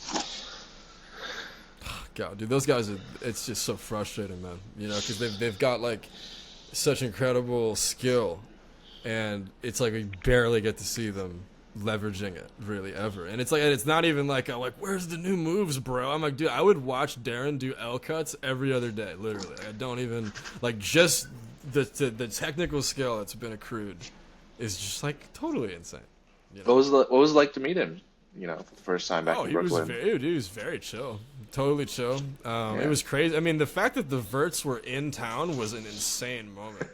Like that made Brooklyn feel crazy. That like the Verts were there, the Europeans, all the Europeans. Jonas was there. Jonas was You know? there. Brooklyn was a stacked event, bro. And I don't think I've seen the Verts since then. I don't think I ran into to Darren ever again. No, they were in Berlin, but that's Yeah, and the I last missed time they. Yeah. Dude, and Darren, I mean, he just randomly, they got some crazy clips of Darren in Berlin. The other point of view, the GoPro footage of Darren. Yeah. Like, some of those clips are still like completely insane. I don't get it. I don't get why it's so hard to get a clip of Darren doing a skater cut or like a with his, put his phone down for like 3 seconds. You know what I mean? Like, that's all I wanted. But it just like the verts just don't get down like that. They're just like, and it just seems like Darren is just like, he's like, nah, I'm not. He's just not into. He's just not interested. Is how it seems. I mean, he spent a lifetime making videos and posting them. Like he did. Like I feel quite blessed because I came up in the era of Darren posting regularly, and it was glorious. Glorious. Man, Frankie spoke so highly of Darren that like they're calling Darren like a contender for greatest in the world. All the time. He's my goat for sure. Darren and like Andre at one point, that was like the big battle I wanted to see so bad. I wanted to see those two guys go at it. So for packet cutting, Darren, you can't tell me nothing. He is him. Dude, it's crazy. Like it's just so nuts that like I still feel like people don't even appreciate like how good the designs are. Like I put up this post about Squeeze and I was just like, man, like I really wonder if it's possible to make a move that feels the way this move feels. And I got sent a bunch of DMs of people sending me moves that look like Squeeze, that have like the Squeeze motion in it. And I'm like, no, that's not what I mean. Like I'm not talking about like the visuals of Squeeze specifically. I just mean like, think about how interesting, like, how easy it is while being insanely hard to do, right? Yeah. It's like the weird. It's so tricky in that like you think it's easy. It's like all the steps. It's actually comfy even. It feels comfy. But then when you try to play the song with the dynamics that he has in mind, the tone and tempo that he has in mind, it becomes one of the hardest cuts. And it's like it shows really a lot about how you operate. How you do Squeeze. I feel like. And I'm just saying that making a move that has a ceiling that's that high, that like your skill can enhance the visual, like that's crazy. Like for a move to have that much room to grow, I think that's a huge strength in a design for sure. And it's like, how do you do that on purpose? How do you like make a move that has room to be piloted by other people? It's like, yeah, I'd love to ask him. Like he's agreed to come on the show at some point. yes. Oh yeah, that'd be great. We're gonna be cooking. Yeah. All right, Darren, rank the Cardists. Yeah. Rank the community. Speaking of ranking, we already touched on this a bit earlier on the show, unprompted, but like we've been doing like a top 3. We did it with CJ last time, and so we wanted to get your insights into a couple of your top 3s. The 4 categories we have it's pretty similar to the CardistryCon Awards minus the champion aspect, but it's like, what are your top 3 videos, moves, decks, and cardists all time? You already did moves. You did. Yeah, I did move. I did backdrop, spring, and bloom. Bloom, yeah. Yes. Videos, dude, that's rough. Like, videos is a rough one, man. Because it's just like there's so many videos that are like isolated, like Andrew's moving castles WKC final is such an incredible kind of almost unbeatable in its category. But like, would that go in your top 3? Like top 3 like Cardistry experience video? Yeah, it's like it's really hard to pick a top 3. I mean, I'll just pick a random top 3 though. I think Lars counting cards video, which is round 3. His competitive, it's round 3. It's the one where it's a concept video where like each it's like whatever. So good. Counting cards by Lars is amazing. God, it's so jet packets. Ooh. Jet packets is still like kind of the big boy packet cutting video still. Absolutely. Which is nuts. Shouts out Oliver. Shouts out to Oliver, bro. The wizard. Man, Turbo. Oh yeah. Duh. Turbo's gotta be. Well, Turbo and Jet Packets both have that like black and white aesthetic. Yeah. With like both the outfit and the deck. And they both got that killer instinct kind of energy to them. That's just like they're both just so here to go off, Oh, God, Turbo's vicious. Turbo is one that vicious. I didn't even really get to like experience it all the way, because you realize that he debuted like Kama Sutra and Stinky in that, right? Is that true that he debuted those in Kama Turbo? Sutra was 'Cause we debuted saw- in Turbo Flex Daddy Troll Yeah, Gang. we Yeah, saw in it. LA. Yeah. We saw it. No, but it was debuted for us at the event. But I mean, like officially, like for the world. Oh, like, for the world, it was yeah. in So think Turbo. about that. If you saw Turbo for the first time without seeing any of it, like, because I had seen like from the Turbo whatever that video that we saw. Yeah. You saw the Bermuda, like the triangle flip from Noel. Yeah. We saw that one. We saw Kama Sutra. And I think Stinky as well, I think, was also It might Yep. have been. first. So, like, dude, Turbo is, like, the most stacked video, like, far and away. It's, like, insane. It's, like, just nothing but bangers. Yes. If you're trying to show somebody designs, oh, wait, this is rough. Because I said counting cards, I said jet packets, I said Turbo, and I would throw the most recent Tobias video in there as a fourth one. I would throw that one in there.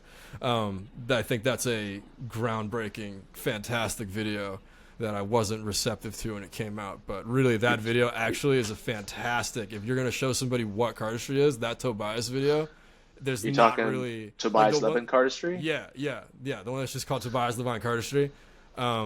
That video has randomly become the one that I'll end up showing people, like when they say what is cardistry, because that's like a fantastic actual description of what you could expect to see in the community. Is a lot of stuff like along these lines. Like he Definitely. really summarizes like a real moment in time in cardistry, and like at the time I was like, what is this? Like, what are the moves? Like, because I had just spent 2 years very bitterly preparing for my own video, and then like he just makes like this like very chill performance video, and I'm just like, whatever, man, fine, like whatever, you know. And then, like years later, I was like, oh, like he's a genius. Like that is actually like when I came around to like cardistry should be more social, and it's about like applying the techniques, and it's about doing the right stuff and just doing beautiful cardistry. And then you realize that this video is like a love letter to card. It's an amazing collection of stuff, and it's taken him years to get to what he is in that video. So Yeah, and pretty remarkable that like a good portion of it was improvised, like on is camera. that true? Really? That's crazy. Yeah, man's cooks.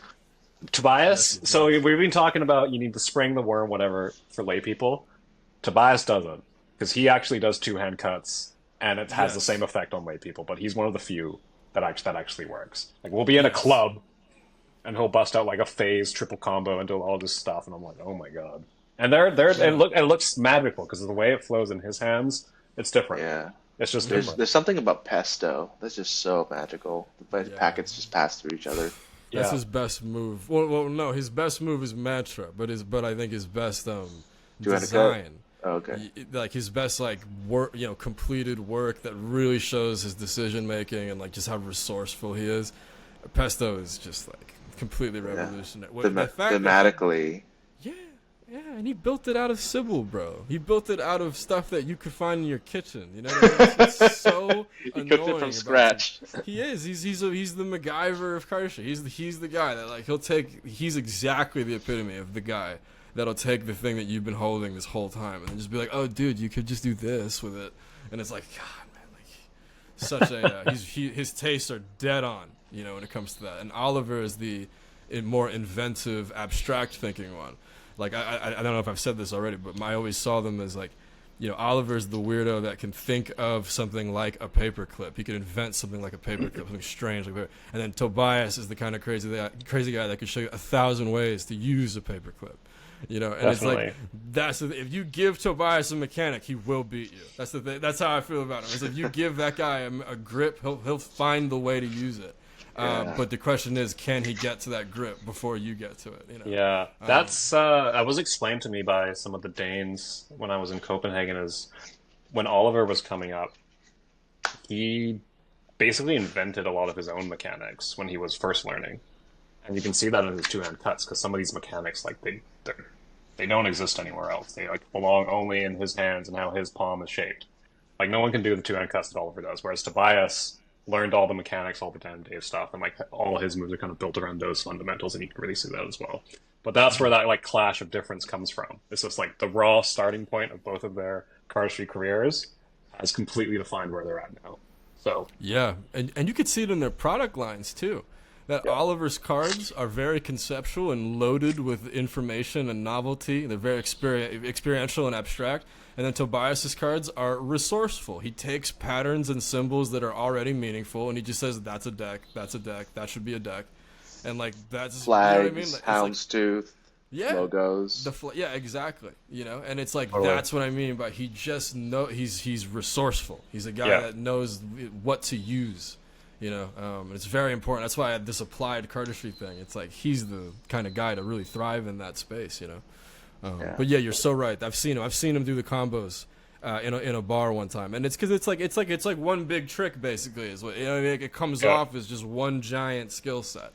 You know, it's very cool, very mesmerizing. Definitely. Speaking of decks, we're still on the top three Dude, chains. that's- So, what are your top three decks? decks all time? Top 3 decks seems a little easier. I feel like, Mm. because that's bikes, tallies are easily 2. Okay. Bikes and tallies are like because bikes are like the king, and then tallies are the cardistry. Okay, Like, that's which the- bikes? Which bikes and which tallies? Because with bikes we got league backs, we got Rider we backs, got rider backs. and then Yeah. and then tallies. I'm calling both backs tallies. The fan backs and circle backs are at the same institution to me. maybe that's cheating, but but if I had to pick between them, circle back though. Circle back Okay. is the one that makes me feel more like a cardist. That brings me back to seeing D4I videos. Oh, D4I. You know, Aviv, you know, seeing Faced in you know, Tobias's stuff. Like those were cards that made me feel like a cardist when I got Yeah. them for the first time, for sure. I'd say that the circle backs remind me more of like the cardistry world, and Yeah. the fan backs are more like you'd see them in Jerry's book. Yeah, A lot of the that's hand lords right. performances. Damn, what is the other a third like? 'Cause I'm trying to think of like a fun one that's like not like one of the classics, like you know, like damn, it's rough. Because I mean, like that last Oliver deck that just came out, that like that holographic, that you know, Sepo? whatever. Yeah, that like insane, like dude, if you had showed us that like 15 years ago, we would have, you know, melted, we would have cried. We'd be like, what is this? What's happening? It's just completely amazing that that's even possible now. And we just see it like, oh, nice. You know, nice. Oh god, I feel like there's totally like an obvious one that I'm missing. I don't mean to take way too long. Take as long as you need. Maybe like because there was a Lotus in hand deck that I really liked. Like you know that X deck from them, that like one Flux? that's like Duo. I think Oh, it's Duo. called. The one where it's just like Oh yeah, duo. Yeah. they're red and black. One side's red, one side's black. That's one of the cardistry decks that actually works for me. Like one of the ones that doesn't have like the cards faces that like which I'm typically not a big fan of.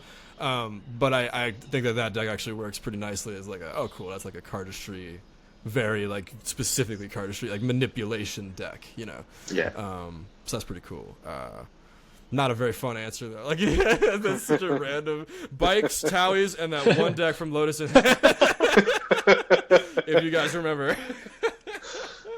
I guess it's just I don't really have like strong opinions about cards really. It was just the Cardilago. Throw this out there. Shut up, Franco. Merinos, dude. Throw some Merinos in there. But what else was there? There was the moves, the videos, the decks. Would we say cardists? Artist is the last category.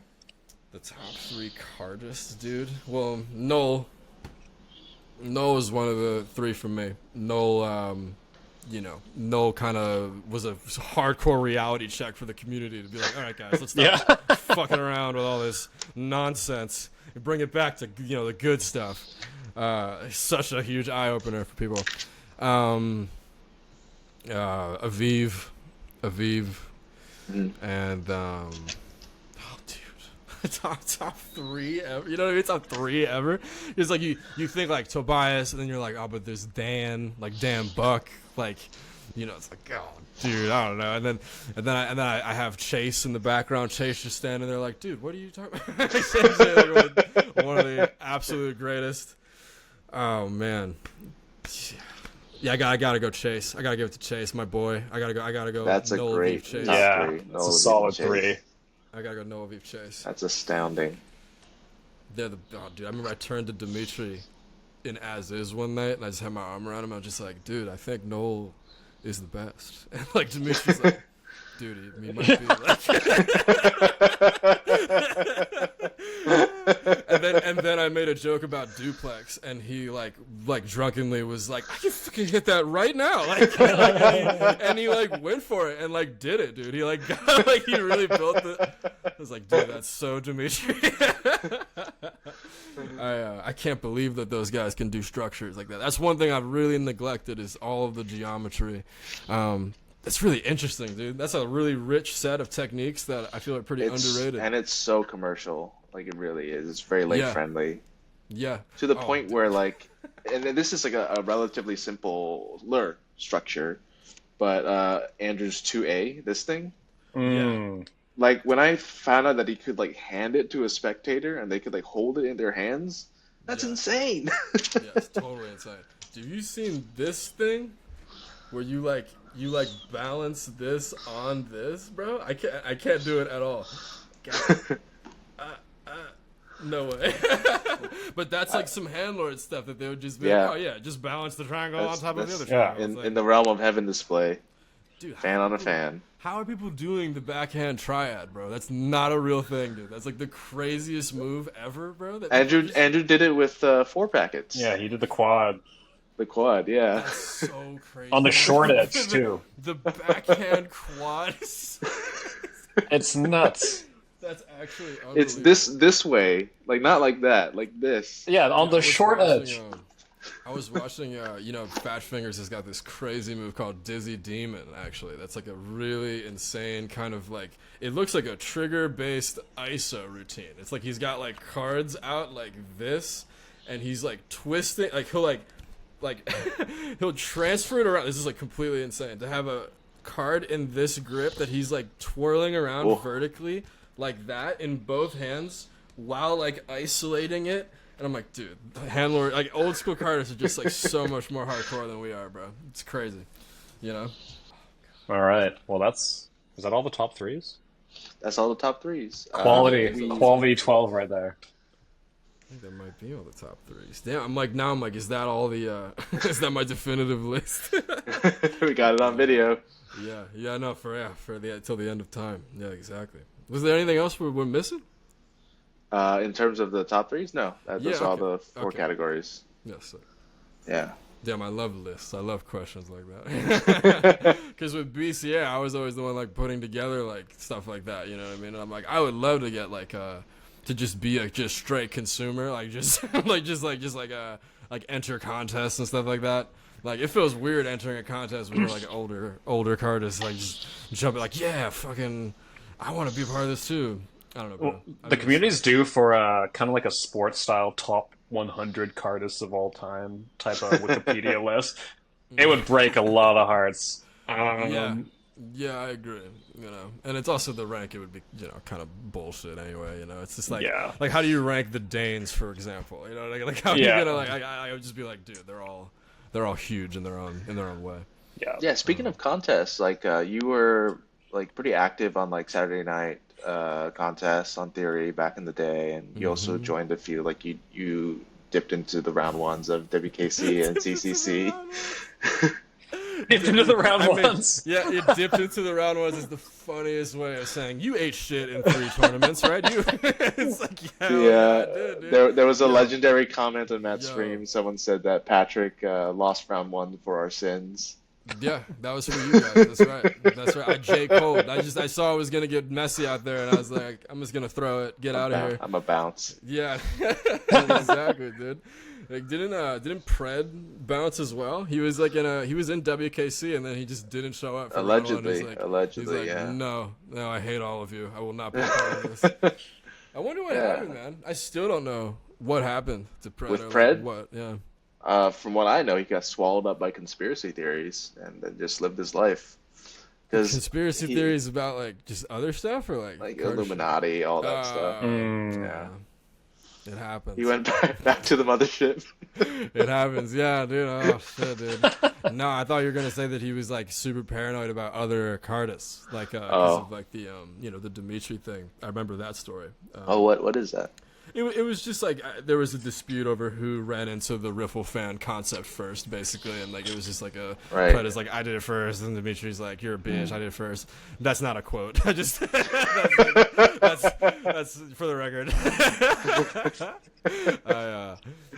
Yeah. So I could see that being like a man, whatever. Like you guys don't know what you're talking about, and just run, leaving, kind of feeling lonely, because that I absolutely can't understand. Like when you see like Darren.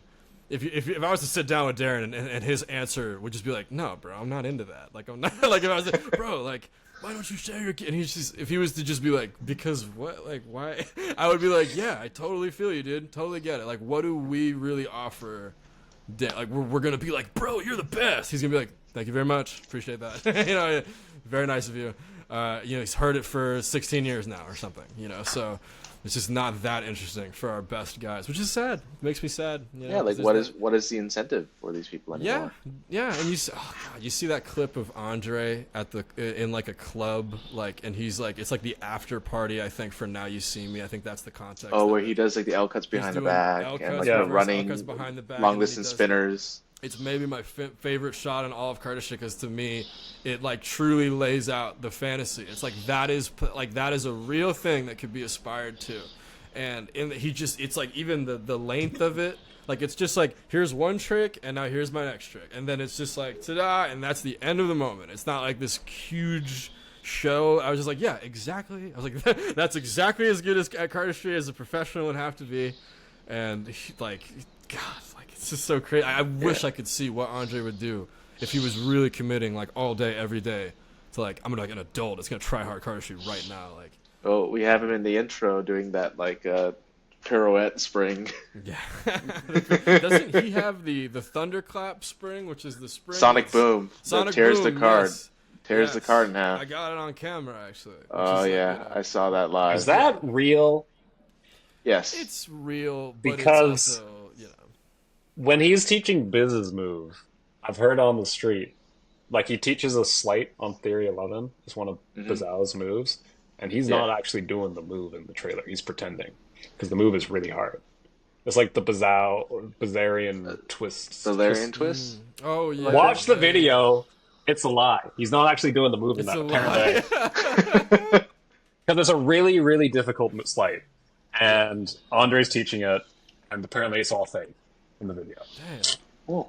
Dude, That's nothing's some lore. real anymore, bro. Like, realize. Yeah, dude. Can't trust shit in this community. We're here to destroy all your legends and heroes. Dude, yeah, I know exactly. Who will keep their dreams alive? Yeah, For me, the answer is easy. Yo, what's the, I will. Yo, what's the have you guys learned anything interesting lately? Is that a thing in your That lives was at a all? really good question. You talking about just cardistry? Yeah, Just in like, general? have you learned any just card techniques? Like I've been reading about orca whales recently. Yeah. Learning. I've gone through like some of the best Cards Alive account and try to learn some of the moves on there because of Show Off, that little card game I came up with. Oh, cool. Yeah. Because one of the categories is like do moves from best Cards Alive. No, that's pretty broad. So very just do Barolo. Barolo too, dude. I would be Previously, such I've done Water Wheel. Do a spring, bro. You are very much. There's a lot of room there. So nothing for you, Brendan. No. No, I've kind of been in like that 2-hand cut, like K-hole of creation where you have 8 moves. They're each about 85% done, which means that they're 10% done. Yeah, it means you're anywhere from 1 month away from done to 5 To years never. away. To never. And like every so often you wake up, you're like, oh, I could record a solo in a month. And then 2 days later, you're like, all right, so I've been there for I've been there for like 6 years. Oh my god. Yeah, I remember when Brendan used to send me like little snippets of things on Facebook, and he would title them like "I spam you, I spam you." I recently learned the Ambrose move. Oh, the rhombus spread? Yeah, this. Dude, that thing is amazing. It's Yeah, I missed it. But like it gets to there and like it's just so brilliant. Super sick. it's magical. Crazy. It's magical. I like, and the way he sets it up is like he sets it up so fast, and then he fully moves his hand away, and he lets the spread just sit. And like when you think about how this move works, like it's actually like okay, like I hope this doesn't like ruin ruin the secret of the move or whatever. Spoiler. Like, when you look at the construction of how this is done, right? Yeah. Like there's a packet over here, basically. There's a packet over here, and then there's a spread in the middle, and then there's another packet. So there's essentially packet, spread, packet. And this structure right here is like the most cards thing when you think about it. Like it's a structure that's only possible because of cards. That there's like a spread in the middle. That one of the packets is spread, and that creates like this really strange opportunity that is like specific to cards only. It's very cool. It's a genius move. Yeah. 100%. The only other thing I can think of that's like in that realm is like probably what's derivative of it, which is like Kevin Darrell had this thing where he would like do this and he would toss it up and catch it in a triangle. Oh, that's a nice application of that. Yeah. That's super good. Damn, what else have I seen? Franco had a mechanic that he just recently put out that was like so interesting. It was like this. You have a packet or a card clipped like this. You're about to do this, and you just put a card in between your fingers, and then when you like open the card, it shoots the other one out. And Yeah. when he does it, it's so cool. Like he does like He like crosses his yeah. arms Like and it like just, shoots it. It just shoots the card out like perfectly straight, and like just Franco runs into stuff like that all the time, bro. Yeah. Such Franco's a genius. machine. Dude, he is a machine, bro. I feel like Cardists don't understand like what they're looking at when they look at Franco. Like they're trying to understand. They're like, man, like how does he do it? I'm like, bro, Franco has been doing cardistry for like a long time. And Yeah. also, he wakes up and only does cards for hours and hours a day. He is a professional card handler, and you might have like your job and like all this other stuff going on. Franco wakes up and it's just cards nonstop, and it's just like, dude, it's such an honor, honestly, getting to jam with him and see like what he's doing, and like I can't help him at all. Like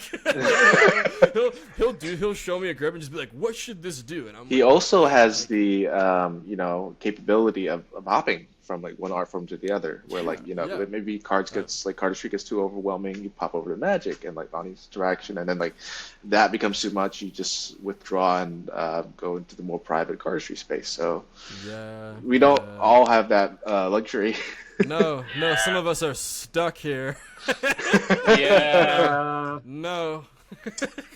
I call those like cardists that know mnemonica. It's like it's a subgenre, and Franco's like way up there. Yeah, exactly. No, actually, I saw Franco. I don't know if it's published or not, but like he has this unbelievable false cut like routine, this false retention routine, and like it occurred to me while watching it. I'm like, he's the first to do this. Like he's the first in the history of time. Like there's no who else in the land of all of magic also knows all of the Dane stuff and like all of our stuff. You know what I mean? Like he's creating combos that are false and completely informed by modern cardistry, and like he's the first guy. Like there's nobody. It's really interesting when you look at it through that lens of like, no, he's actually breaking new ground by being the kind of guy that he is. By being truly both. Very interesting. Filthy hybrid. Yeah, dude. Man. No. Yeah, no, go ahead. No, I was just gonna say the Buck Twins rock. I was just gonna throw a little bit of that in there. Just say Buck Twins are cool. Yes, we know. You're like, we're familiar, dude. I was dying laughing when they made all their stuff like open source or whatever, like whatever it's called, like they like the Creative Commons. Everybody's freaking out. They're like, think of the possibilities. Like, oh my god, like we're free. like now it's cardistry unleashed, bro. Like now we're gonna really get to like the real stuff.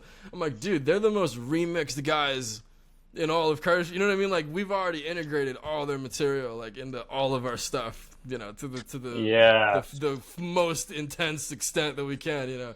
I mean, it's a great gesture. Though. I mean, obviously, it's fucking very cool of them. I was just laughing when I saw it because people were like, "Oh my god, like what are we gonna do now?" I'm like, "Oh, dude, now you can teach the worm, I guess." like, oh, like whoa,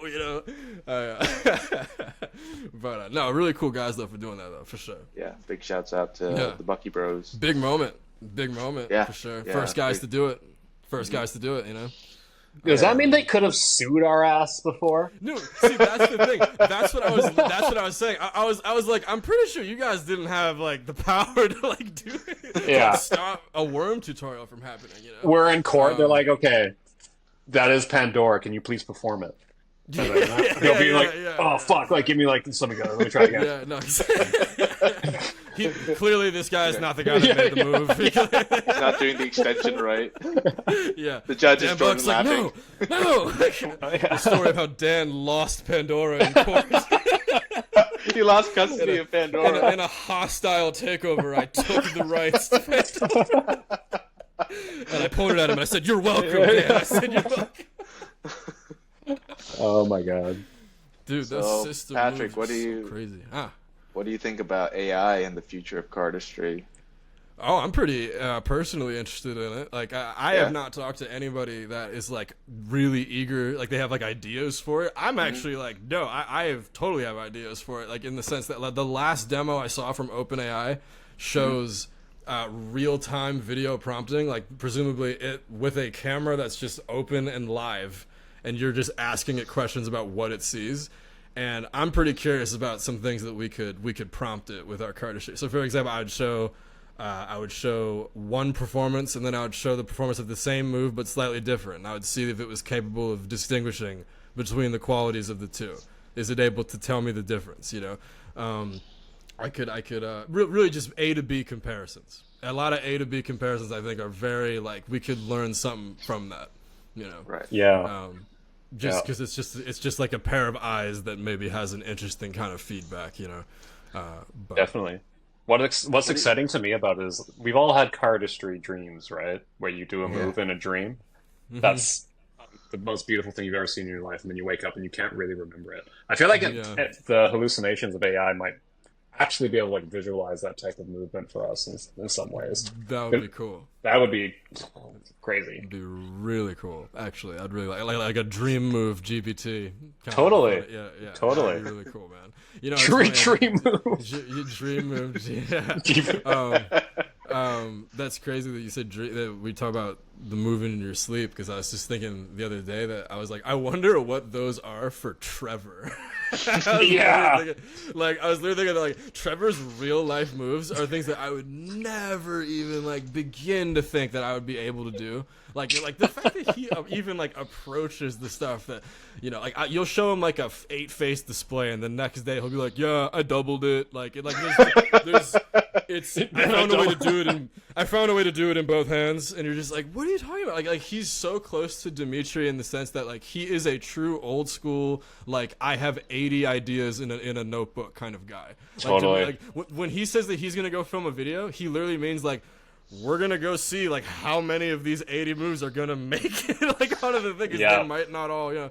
And I'm like, dude, I don't relate to that like at all. Like that style of creation is how do they wrangle that much, organize all that stuff, all these genres, and It makes you wonder if they have like ghostwriters. Well, that's a topic too that's been spoken about in behind closed doors, is ghostwriting a solo video for another cardist. Like you create all the moves and then someone else performs them.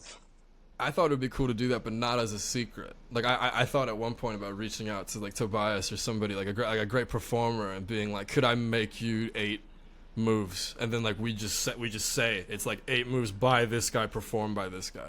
Yeah. You know, and I'm just been like, who would be like receptive to doing something like that? Because I think that's like super cool, to be honest with you. Like to like appreciate, you know, like a good performer is a great performer. You know. Definitely, and there's guys like who can like get Carter or Aslan or one of these people who are so technically proficient and can do every move ever invented already. Get him to cook. Dude, seeing Aslan do one of my moves recently has been like it's so fun seeing people do your material correctly. It's just like, oh god, like I forgot. What? Like, so great. Patrick, what was it like to see Noel doing like Gizmo and Dropbox? His take on Dropbox. The Dropbox. Well, it's a bittersweet moment of like, your move is Noel's now. It's a really bittersweet moment of like, literally like a lot of kids think that's straight up his move, and I've just been like, dude, you got God, Pat. Like, you straight up, like, you did it better, you know. And also, just Dropbox is kind of like, it's just okay, you know. I thought it was really great for a while, and now when I'm really kind of picky now, I'm like, yeah, it's just all right, you know. Just like it's all right. Okay. Yeah. His Dropbox is bigger. Although he fucking cheats, bro. His is cheating, all right? I don't care because this card is in the front layer, and that's cheating. That's not how it's whatever, bro. Whatever. He's a genius. He doesn't even close it. He doesn't even close it. No, it was a bigger trip seeing Dimitri has this move called Kaching. And Kaching is like built around my stuff. He told me that, and I remember that being an insane moment of like, whoa, dude. Or like when Antoine told me Squall was half Lacoste. That that makes sense. That my move contributed at all. I remember thinking like, oh, sick, like yes, oh, I made it, Mom. Yeah, finally I did it. No, but it's so true though, because like, you know, I thought that doing a big solo video was going to be the best thing in the whole world, and then I did it, and it was, like, so awful and bittersweet, and I hated it. And then, like, this just now, seeing, like, Aslan casually do one of my moves, and I'm just like, why is this randomly, like, my favorite thing in the whole, like, I don't understand, like, why is this, like, the greatest thing of all time? And then I remembered, like, oh, right, like, that used to be, like, the point of cardistry. Literally, the whole point of making moves is that you wanted other fools to do them. Like that was like it was literally like we were making moves because that like the Buck twins were the coolest thing in the whole world, and we were all doing their stuff, and the coolest thing you could do is make a move that like other people wanted to do, like the way the Buck twin stuff worked, you know. And like that's why when paper cuts happened, it was like that guy was the first Dane, he was the first cool kid, the first like chosen one where it's like you get a DVD, you know what I mean? And like that became like that's our dream now. It's like I'm gonna make moves that other people are gonna do. And I just think, like, bro, if my project went well, this thing I'm working on now, like, I want people to do my moves so badly, bro. It's such a cool thing, dude. It's a crazy gift to get to see that, for sure. That's exciting. Yeah, what is it? I'm literally like, it's so cool. I want to do I'm looking forward moves. to it. Dude, yeah. I want to Do learn it, some bro. Patrice. Dude, you got it, bro. Oh, God. I'm I wanna still learn thinking lap about, dance. dude, what do you think I should do with that? You want to learn lap dance? That's a cool one. That one's Like, fun. is You can that do on one of your in- projects? You know, I think it was. Was it in Maybe Kinetics? I should make that a bonus on the newer one because I was Yeah, putting talk about some- the interactive like version of it. on the hand. Yeah, the On one the on the hand. hand. Yeah, that's cool, bro. That's cool, Yeah. bro. Yo, But I what do cut you off. You were saying? Yeah, I was gonna say, what do you guys think we should do with BCA? Um. I think I've told you Whoa. once. What did you say, Brendan? Fire everyone. Just you. Yes, you and I talked about it. Yes. Yeah. Yes, and that did not work for me. Yeah. 'Cause, like, what happened was that I felt that something about the format was like not working. I couldn't put my finger on like what it is exactly that was like pissing me off. And what I after getting rid of literally everything from the captions, like I'm able to like just purely see it like on my own. I realized that like the fundamental thing that's annoying is that they say they want to see good cardistry, but they want to see stuff that they haven't seen before. Like they want to see a post that is like you're first at the scene and it's like this cutting edge thing. They're like, whoa, like oh, like when I was posting, the post that popped off the hardest was a post of Carter, a guy that we all know about, but it's a clip that they just hadn't seen because it was a clip that was on YouTube. And now all the comments are like, "This is a really good BCA post. Like, this is amazing." Like, and it's like it's only because it was like it's a magical thing that they just hadn't seen that just like fell out of the sky, you know. And then once I realized that, I was like, "Oh, like, okay, so like it's kind of stacked against you in that regard." But Daniel Lynn has been telling me that I'm supposed to just bring it back the way it was before. Totally. But I just. Well, it's a question of do you think the team wants to do it, bro? You know. I think you should just Might do be it. a new team. No, because to me it's like it's not interesting or really worth doing if it's not like the team thing. Really. It's Yeah. like, I'm not like, you know, I think of BCA and the whole outreach, you know, conversion developmental thing. It's developmental. It's like a thing that stimulates the people that are currently here So I don't think of it as being this huge critical initiative that like Cardistry won't grow if I don't do like BCA. Like I don't think that that's what it is. But I do acknowledge that like, oh, it's probably less. It's probably like boring for it to not be happening. Like so, like developmentally, it's like interesting to have it around. Yeah, You know? like I wrote that blog post on my website a while ago about like the concept of making it in cardistry, Yeah. and BCA was definitely one of those things where you could make a DVD, you could win a contest, you could make a viral video, or you could end up on BCA, and those are all different forms of making it in the scene. Yeah. V2, So, yeah, like Kevin said, fire everyone, but get a new roster of like the newer generation that really have a fresh perspective on what's cool now, because we're all crusty. Is that like? Do you think that's true though? When you say you're all crusty though, because I still feel like they still want to hear from you though. That was a big part of the value. well, the maybe feeling that, like, keep the you're- people who are still active. Like Yeah. I'd be down to contribute. And I'm Yeah. sure Brendan would too. Yeah, bro. It's a question of just like whether or not people still want to do it. Literally, that's the only reason why. I mean, I think there's messages in the chat. I've just been logged out of the account for like months and months and months, and like so I have no idea what's going on. No, last thing was me wishing everyone Gong Si Fa Tai, and I posted that okay. picture of Brendan with his belly out. Okay, word. Yeah, no, because I've just been like in this place of like maybe that because I saw you posted in your story, Kevin, about it, and like I said, Daniel Lynn reached out about doing something with it, and Yeah. yeah, I don't know. I just feel like maybe it's just sitting around, like it's not doing anything. But like to the answer of like, can I just let somebody else log in and do it? Is like no, like I can't. It's like you have to understand how gross it is for me. Like to like now I'm in this very strange situation. Like I'm in Cardistry and like there's no world where I see it and I'm not like, like just like looking at it in this very weird way. Like I would have to just take off. I would have to just be like doing my own thing, on like TikTok and just be like, all right, you guys, whatever, do what you want to do. No, yeah, it's definitely something that you birthed and grew. And You can ask the community too what they would want. Maybe they want like an exclusivity type of thing. Maybe you submit a video. I don't know. I don't know if there's a clear answer to it because it has such a legacy. But the parameters of content have just changed completely since when I was doing this thing. Well, we were asked some questions from the community when I put it out on my story, and a good chunk of them were about BCA. So I just kind of lumped it all into a single question. Where's BCA? Why are you Pretty posting? much. Why are you a coward? Post more. Why didn't you post my video? No, it's true. No, dude, did I tell you that I literally got in trouble for posting about the wrong dude's birthday one time? Like I think I posted about like Boss, like I posted about Boss' birthday.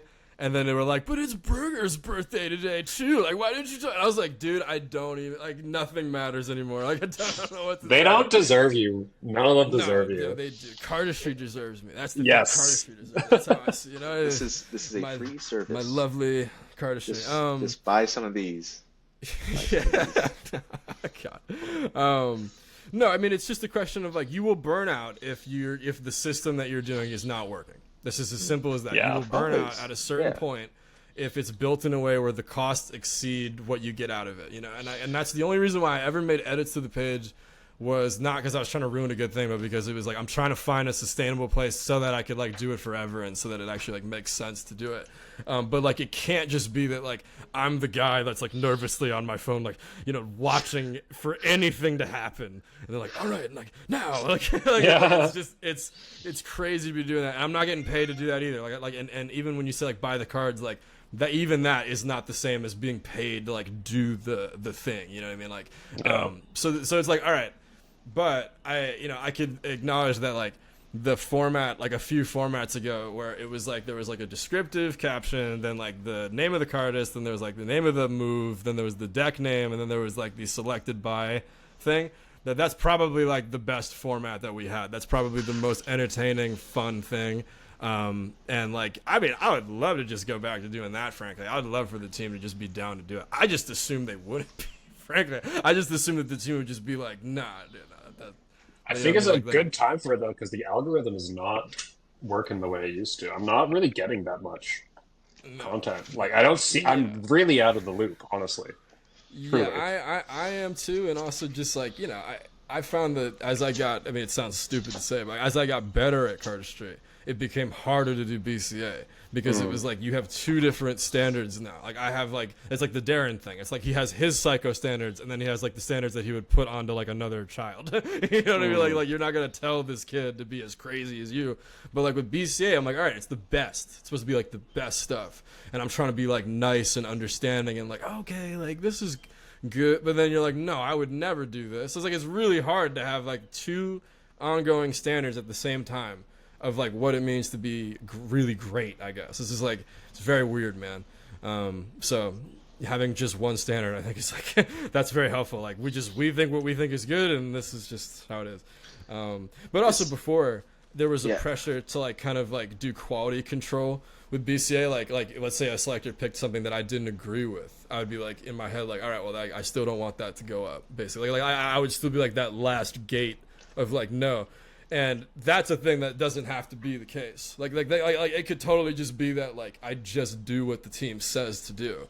But I've just been in the place of like I don't think that that's as fun as they necessarily think it is. You know what I mean? Like when the page is not like a curated thing, like it's just sort of like it's like one selector picking like 6 or 7 things in a row or whatever. Like that's not actually as fun as it sounds. You know? So it's weird. It's a weird mix. It's a weird mix of like, do you just give the team full laissez-faire kind of control over the page, and it's just like if you say to do it, I'll just do it. Versus like how much of it do you control? It's a weird kind of thing, you know. Plus, it's not going to be balanced. Like there are going to be some more team members who are more active than the other ones, and you don't want it to be like, oh, this was posted by this person again and again and again after in a row. Yeah. So it gets tricky. I felt like the selected by thing was maybe like politicizing it a bit in a way that I was annoyed with. Like I didn't want a kid to feel like it was a bigger deal that a cooler kid had selected him. You know what I mean? I was just like, oh man, that's just like I don't want there to be like lame selectors, like selectors that are like less fun. You know, and then like if you got picked by Noel, it's like that's like a real feature. You know, and it's like, oh man, that kind of, you know, I don't want to like devalue the other dudes on the team. You know, that was like one of the reasons why I was like pushing for just one voice, one selector. But then I'm like, oh, this is with no selectors, it's not fun for the dudes that are contributing, you know. So it's weird just trying to find that middle ground. But yeah, I don't know. I'd like to just do what we were doing before though. Yeah. I just feel like the audience doesn't trust it anymore though. You know, I've destroyed the faith in it. I think that's in your head. I think people still very much love the brand. Sure, but I'm sure. I mean, like they evidence from all the questions we're getting about BCA, like, you know, people. Like that's let's hear the questions. Yeah. So I think you pretty much answered like the first one about BCA, which is like, you know, why is the BCA account inactive? Is there a strict criteria to get reposted? This is what we've talked about already, so I think we can lay the batch of BCA questions to rest. You pretty much addressed all that. Okay. Other questions. Brian Tudor asks, is viewing really terrible cardistry videos better than viewing above average videos? Is viewing terrible cardistry? Say it again. Is viewing really terrible cardistry videos better than viewing above average videos? Above average, but not great. Yeah, wait. Yeah, kind of. Yeah. Oh, sorry, that's not my question, but that's. Yeah, is he saying is it more entertaining to watch terrible cardistry? He just says, is it better? One over the other? Just answer the question, Pat. Dude, this is a test from Brian Tudor, brother. This is like this has some deep meaning. That was like he's in a chair right now, shaking his head like, you know, buddy. He's like, did I stutter? Yeah. English, Patrick, do you speak it? I would say I prefer to watch above average cardistry. That's all you had to say. Gut instinct, that's where my head goes with it. Damn, I mean, just to say it, when I see terrible cardistry, I get viscerally upset. I do. I saw, I'm not gonna say any names, I saw a solo video semi-recently that I was in my chair literally like shaking my head, like just literally like fully on this old man, like, why are you doing this? What's wrong with you? And like, yeah, it's crazy. It's crazy to get worked up over cardistry, but like, yeah, sometimes I think it's like there's like a cognitive dissonance Like you see something where like the tradition that you care about so much is just not present in it at all, and you're just like, what is this? You're like, how is this a thing? You should make worst Cardist Alive as well. I think that's an Start account. roasted. Whenever I see a packet grip like this or something, like Oh, brother. you know, something like this, and I'm just like, dude, you're not like this will never be clean, and you know it, bro. Like you know what I mean? And like, there's just mechanics like this, like that. You know, cuts are full of stuff like that. That I just see it, and I'm like, oh, it's not real. It's not real. Just like straight up in denial. Yeah, no. So no, I do not like watching terrible cardistry, dude. It's like, it's very frustrating, man. There's your answer, Brian. That's your answer, Brian. Dude, my username in every video game I play is Brian Tudor. So he's out of luck, bro. That's what that means. He's gonna try to get that name in a game. It's taken. It's seriously taken. Brian Tudor is taken. Every game he tries to play. Tetris. Yeah, no, exactly. He's taken here too. Yeah, man. Next up, Salvador Gonzalez asks, where is packet cutting heading towards? It became really popular a few years ago, still remains popular, but it seems more boring than before, even though packet cuts are as solid as before, he says. Where is packet cutting heading? I mean, it's still getting better and better. I mean, if you're looking at like the guys who are the best at it, I mean, like Chase, I mean, breaking ankles and like all the semi newish Chase stuff, like he just showed, he just did like a whole nother wave of high quality cuts. Franco's cuts are incredible. The Danes are incredible. The East Coast Cardist, not just the East Coast, but like Carter is another. He's kind of an outlier on the. I don't know. Is he West Coast or is he just like West? I think Carter's West Coast. Carter's West Coast. Yeah, Carter's incredible.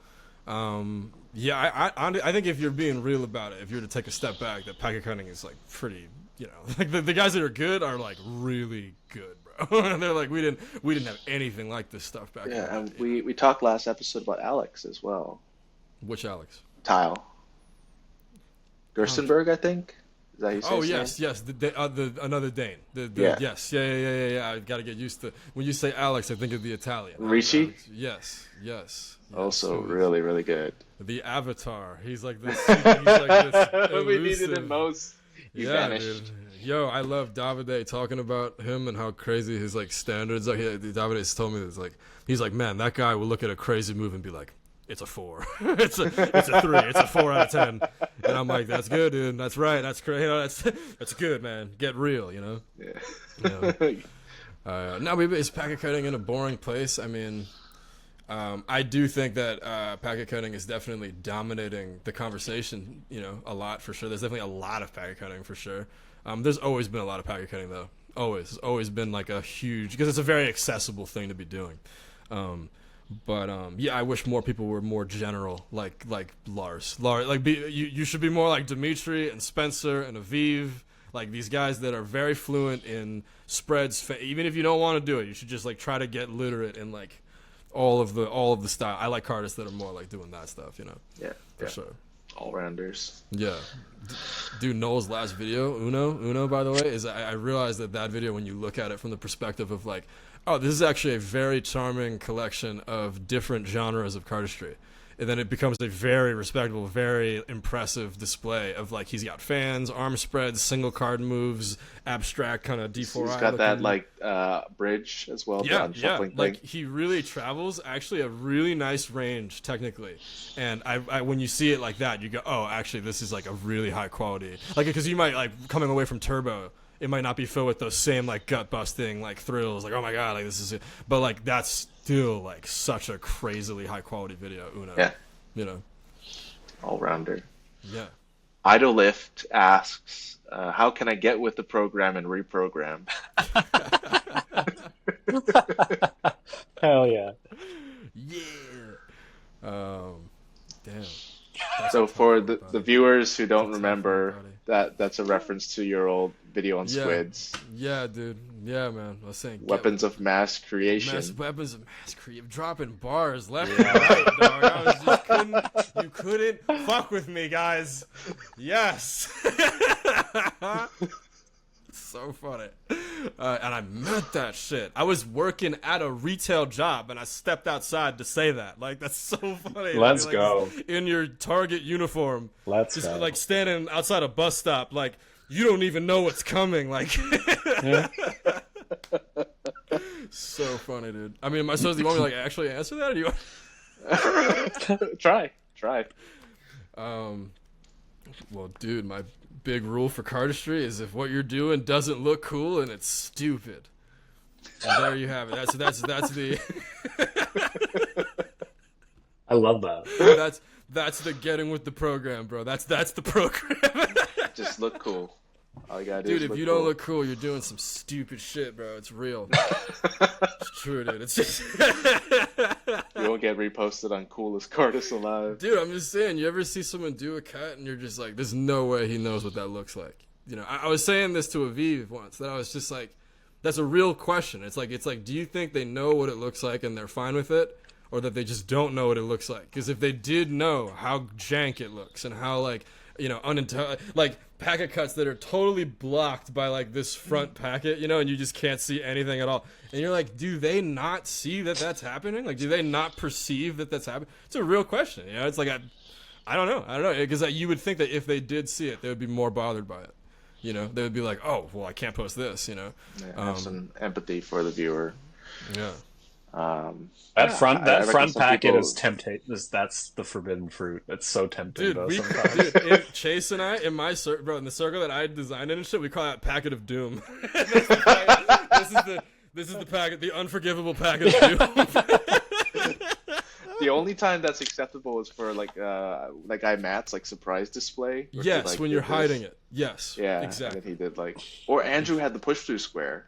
Yeah. Yes. Yeah. Oh, that's so good. So when it's strategic, then it's got to be hiding a effect. tasty treat behind it. Yeah, it has to be. Yes, exactly right. It has to be filled with like intention. You know what I mean? You have to like be using it on purpose. You know. It's you know, Noel like says Well, Noel says that surprise is very important to a lot of his moves. Is integrating surprise. I can see it. And you know, I'm trying to sort of explore like the opposite of that. Like how do I exist in the realm outside of surprise? Like, don't take advantage. Because for me, I feel that the main difference between cardistry and magic is that in cardistry, nothing is hidden. Is that it's truly transparent, and what you say you're doing is actually what you're doing, and that there's like a strength to that. There's like an advantage there to that. And in magic, because they're allowed to lie, they get to achieve these incredible ends, these incredible effects that we could never do. You know, kind of powered by that lie. You know, but it's incredible. And when you use surprise in cardistry, you're sort of taking advantage of hidden elements, essentially, which is very entertaining, and I love it. It's like obviously super, super dope. But when I'm talking about like just purebred cardistry as it gets, like it's just cardistry, ride or die, satisfying cardistry. Like L cuts, nothing to hide. You know what I mean? Like it's not built around this idea of surprise and like mystery, and like it's totally transparent. So I try to think in that realm of like, what can I do that's completely open and transparent while still being interesting and not hiding and using angles and doing any kind of trickery, you know? Do you guys have any opinions on that, by the way? Do you have any take on what is the difference between magic and cardistry, by the way? I think that magic tries to transcend like what's possible, and then cardistry tries to like reach the cap of what's possible. Mm-hmm. It's like cardistry is an actual depiction of reality. Yeah, push yourself to the limits. It's funny. I used to think about Ace Productions, right? Like Ace, which is the thing that we kind of like in cardistry. And then you might think, well, so is that cardistry or Ace Productions cardistry? And it's like, well, no, actually, no, because Ace Productions are founded on a lie, which is the lie is this right here, is this visual, is that you look at this and you assume that this is a chaotic, unprepared deck. And it's not true. It's actually a deck with, 3 cards turned over and set up. Arranged. And you're unaware of that. And it's just a lie that's this big, but that lie enables this effect. And so Cardists find it to be very entertaining. We love that stuff. It's cards adjacent. It's part of the same world to us. Definitely. It's like, dude, Bloom is all out, spring, all out in the open. It's all just angel. It's like just looking under the hood. That's the difference. Like magic's like a car. Yeah. It's a nice car, and it looks great. And then cardistry is you open up the hood and you see the machinery going around. But at the end of the day, it's all going to end in the same position at the end. Mm-hmm. Yeah. So Ooh, where are you at with moves that end face up? I'll go fuck. Oh, and like the temptation to like do the half deck flip The to half deck. reset it. Yeah, It does feel wrong, or a move where like yeah, when you have to I start like it. start a move with one packet turned over for it to. Yeah, Oh, it feels bad. bro, so many like hours spent just trying to figure out how to get into this position, dude. Right. Like just trying to find another. Like I remember one time I found like this way, and I was like, oh my god, I could just do that. Because you have, say, like a 4-packet move, and you just can't get it to close clean, but you know if one packet is the other way, it closes perfectly. But you're like, how do I get to that as a clean It's opener? like a logic puzzle. It's like a logic puzzle. It really is. Literally. Brutal. Yeah, it's such a night. So yeah, seriously, such a nightmare sometimes. It's so, like, it's so crazy.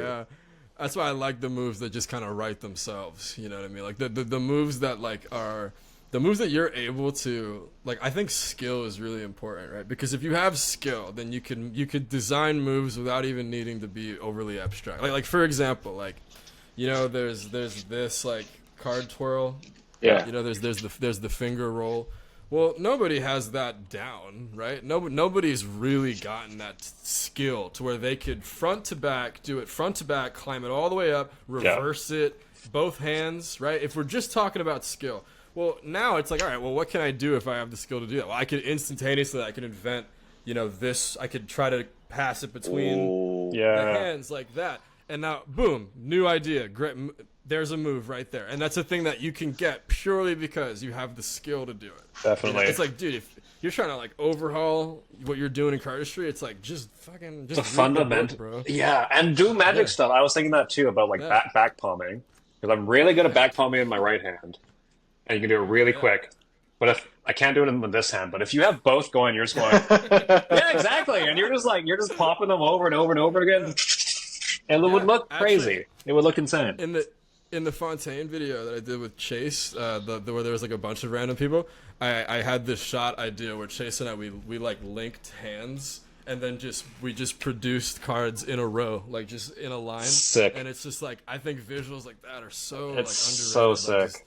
it's really cool. It reminds me of some of the chain movements that you included in Popcorn, like even with the little squeezes with the single cards on the table and like the rolling and all that. Dude, that might be my best. That might be my best solo, to be honest with you. I really like Popcorn. Popcorn's great. I straight up think that Jonas would be like, nice, good job, buddy. Yeah. Like, that's good stuff. You know, like that to me is like, it's so interesting how like, you know, Selfish is just like, it's such a try hard, like sweaty video. Like it's like so like, this is my material. Like I'm making a statement here. And like, it's so, you know, and then somehow Popcorn, which is like so casual, I made it in like 20, 30 minutes. That video is somehow like so Cardistry. It's like it's like very like nostalgically made Cardistry video for me. It like feels like a Cardistry video, you know? And also it's like 38 seconds or something like that, which like I like that size video a lot actually. Yeah. You know? I just quit and like it ties back to a time where like with D4I, you know, everything that you did in your video, it didn't have to be a move. Like you could just do visuals. You could just do like cool visuals and stuff. Like what's it called? He had like this like he did something like this. Like he just like Oh yeah. he just did like that or something. Like and he would just find tiny things and he would just fill a video with just like little visuals. And I I loved it. I like that a lot. Like just visual stories. Oh, speaking of like Lars has this thing in I think his first competitive video. It might have been the first or counting cards, I don't remember. But he's got basically it's like static cardistry where it's like you know, flat cards on a table and then he just slides rows until they line up. Like, Yeah, you know, yeah. rows that he just and I'm like, that counts. I'm like, to me, that's still cardistry. That's still totally I like think you're so, too. expressing yourself with the cards. There's no cheating there at all. I'm like, that right there, there's a lot of potential for like visual storytelling in the context of videos. Where like, dude, so much stuff to be Even that famous stop motion video where the guy's like smashing his hand on the table and they all like spread out and stuff in circles and all that. Yeah. Like, that's some insane cardistry. I love exactly. it. Eat that up. we still haven't seen the first great real kind of tabled routine either. You know what I mean? Like, that's still a real thing on the table. Like that somebody could come up with an incredible routine of picking packets up off the table, putting cards down. You do a spread. Yeah. It's like an entire story that could be told by just interacting with the table. Yeah, And like Kevin Wu's got a lot of really good components that he put in his videos. that big the giant wall move. Crazy. That's like an incredible display, isn't it? That's a really great display. Maybe my favorite display still though is Lars's. Crazy Eights. Yes, he does. Can you do it? I think it's like. I don't know There you go. The other packet. I know these ones. It's so impossible, but amazing. He has a 7-faced one-handed display in that video, and it's just like he just goes whoosh, turns it, and it's like this crazy. I'm like, dude, if Dimitri did that, we would have been like, that would be like one of the highlights, you know. So, a question we have from Firefly. Oh my God, Firefly. What do you want, Firefly? He says, "Who is your favorite cardist to watch during the XCM/Technique era?" You, Firefly. You. The most OGest of OGs, Firefly. Samosa. Man, of the OGs, probably like Jonas or Darren, you know, Yeah. Jonas or Darren. Because I mean, Jonas, it's like one of those ones where, because I missed it at the time. Like I came onto that all very, later on, and you know, Jonas is one of those ones where it's just so like, oh, okay, he really was the only one that was just 100% correct. It's like 100% right about like literally everything. I love watching him. This guy isn't old school, but I love watching Yang Chen still. Yang Chen's performances are still a real thing to try to, because it's just like, bro, he just has so much hand skill, you know. Yeah. So Relentless. He said his favorite cardist was Brian Tudor. Which makes a lot of sense. Makes a lot of sense. I always really enjoyed the idea that Tobias and Yang are both derivative of the same. You know what I mean? Like they're two different kind of cultural answers to the same original technical father, kinda. You know. And it's like, that's amazing that like that cardistry can diverge in such an incredible way, you know. And like, I wonder if Brian Tudor knows about Yang Chan. If not, we'll have he to would fucking make him aware. I think he would love that guy. Yo, God, such sick vibes from that guy. Great energy. Yeah, Beneneneno. What do we got next? Hans Landkamp wants to know, is there anything that happened at a jam that you wish would have been caught on film? Oh, man. Yeah, when Noel made Turbo Cone, I think it's called, the cone move in Turbo, that was a true collaborative moment. That was like me and Oliver and James and Franco and CJ and Zach and all that. We were all like here for the Chinatown event. Yeah. And like it's just everybody just sitting around, and like I think I don't remember who had suggested what, but it was like several dudes threw ideas out there that ultimately amounted to like putting the card in the thing and blowing it. Yeah, and that was just like, that was cool. That was cool to get to see like a real moment of synthesis, you know, amongst your boys, I guess, you know. That was cool. You know what? Maybe I'd get a picture of Brendan. Maybe I'd get a picture of all of us sharing a mattress in Portland. Oh yeah, I brought that up. At some point, the most stacked bed of all time. Like there's a single bed that had like it was like Spencer, Brendan, Andrew, Frankie, me, and Chase. all on like a double mattress. Yeah. Chase's making squids, so we're surrounded by like toxic chemicals everywhere. You can see stink lines coming off the squids and shit, like all the fumes and shit. Yeah, man. I fell asleep like on my face. Like I literally like fell asleep. Yeah, Brendan mentioned that. Funny. So funny. Did it? I was so like, that's just like that's the amount of respect I had for my boys, dude. I just fell asleep bowing, and I just didn't move a muscle the whole night. Like, I won't disturb your slumber, princess. I won't. I would never. Crazy trip. So, yeah, that was a wild trip. Get a picture of that. That was a really cool trip. That was a very cool time. Man. Yeah, I wish I could have been there. It sounds like a lot of fun. First time in Portland for me. What else we got? Other questions? Sockfur wants to know what happened to the first version of Selfish. Love you, Pat. He says. The first versions? Oh, because there's the clip at the beginning of the video. It looks like he scrapped. Oh yeah. Oh yeah. Wow. It's like people are paying attention to that. We do our research. That's so funny. I tried to film Selfish 4 times. I mean, like the reason why Selfish became such a gloomy, video is because it was reflective of how hard it was trying to make the video. Like it was a video about how bummed out I was, basically, about like, trying to do this thing and being like miserable about it. And so like, dude, that first video, all those clips are from failed attempts to like shoot the video. Like Chase had flown out to try to film me. We just couldn't do it. Like the material was too inefficient. It was cumbersome and just unwieldy, and it was just like, bro, like, it's totally such thing as biting off more than you can chew, and like over budgeting, and also don't ever announce to people that you have a project that's incoming like before it's done. Yeah. Like, don't tell them that you've got your solo and it's coming, bro. Like, you're just gonna want to die. Like when you're filming it. Like, why did I do that? Why? Yeah. Dude, it was so bad. Like having people like be like, where is it? Where is it? And I'm just like, dog, why did I do this? Oh my god. So yeah, those were just failed attempts of trying to get it. Answer that question. But yeah, I think the final product came out really good. Amazing. It's got a great thumbnail. Incredible. So. One of the best thumbnails of any cardistry video. Because there's some videos that I remember where I was when I saw it. I think I watched it on like some public transit. Like, it doesn't even feel real to hear you say that, because I straight up feel like you're just being nice. Because like, no, I'm not. When I think about what I feel like I believe in now about like the tradition of cardistry, and I imagine a bunch of like older dudes looking at that video just like shaking their heads, just like.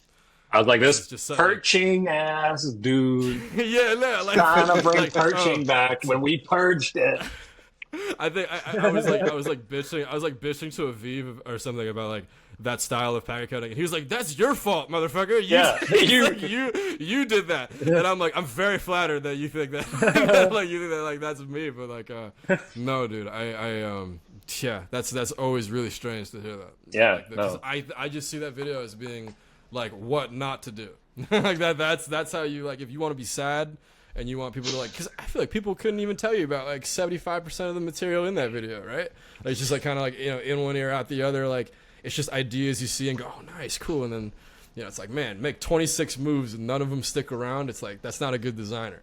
You know what I mean? That's, or at least that's how I feel about it nowadays. It's like, yeah, I think you're your own harshest critic for sure, because that we talked about that video and it made waves. And like I can't perform anything in the video, but I can tell you what the moves are. I can explain them. Yeah, because it was incredibly refreshing at the time. So yeah, you should give yourself way more credit for Selfish than you've been. Like, all this selfish slander will not be tolerated on Clamp. That's funny. I wanted to make the Danes like cry, bro. Like, that was like my whole ambition. I wanted them to see that shit and just be like, damn, like America. Like America's crazy. It's funny though, because I remember talking to Chase about you at one point, not in a weird way, and he was really gassing you up, and you're raw talent when it comes to two-hand packet cuts, and he's like, yeah, you can do all the stuff the Danes do, except his cuts come out to like all the way out here, around his stuff. He's like, he does the Danish, he can do all the Danish stuff, except his things are like in a fourth dimension. And then that video dropped, and that's exactly what it is. Your cuts are going out here and out around here, and it's nuts. So you should be really proud of that one. Bro. Yeah, that's really nice of you, man. Yeah. That's really cool. I still really feel like it's like a thing I have to do. Like I can't like retire until I make like the video that I really am like imagining. You know what I mean? Until I really make that really rewatchable, just kind of thrill ride, sick video that's like, hey, everybody, this is how it's supposed to be done. Like, Yeah. you know, that'll make me feel really great. You know, I feel like there's no asterisk next to my name anymore. Like that like you know, like wherever you put me on the leaderboard has to be explained by like, no, don't pay attention to the videos. Like it's actually like it's very good if you look at like all of his material. I just want like one video where it's like evident that, you know, like that Darren could look at and be like, this is the real stuff, you know. And also not just because it's about like getting a thumbs up, but because I like to imagine that those guys are just truly difficult to satisfy. Like that like Darren genuinely is just a guy who has an itch that just dudes just don't scratch. And it's just, and like that sucks for him. That like really sucks. It's not like you don't want to be that guy. You don't want to be in a position where like nobody can really like make you feel anything. You know. It's funny how generational that want is, because I was digging through my old YouTube videos to look for the Padiddle video from yesterday, and Darren commented on it, and it was the first time Darren commented on any of my stuff, and I remember losing my mind because Darren knew I existed. Yeah. That was the whole. That's to say he was like nice. He's like, good job. And yeah. That was 15 years ago, and like that's the only comment I noticed on there. So I remember, dude, that's so crazy. I remember those moments too, bro. I remember my first comment from Dimitri, first comment from Nikolai. Yeah. There was the first time they were like, "Hey, nice," and I'm like, "I'm in the community." Like, oh my God. I remember acknowledgement from Kevin. Ooh, that was tender. Ooh, yeah, true, dude. True. Kevin Malone, dude. True, dude. You're talking about Kevin Malone, bro. Kevin Malone is a real fucking legend, dude. Kevin Malone was the guy that chased Duncan. He was the one that really put me onto Kevin being like this genius. You know about if an octopus could lactate? No? We're talking about... I don't remember it. That rings a bell. That's a video, right? Come on. Yes, you guys know Kevin Malone. I know Kevin. Yeah. He had a real punk aesthetic kind of to his cardistry. Yeah, he did. He had a real moody kind of like a very expressive kind of thing going. And that was what Chase really enjoyed, was that he was like, wow, this guy's actually like here to do something for real. And so it was really cool. Very cool. I wonder what he's up to. Yeah, same.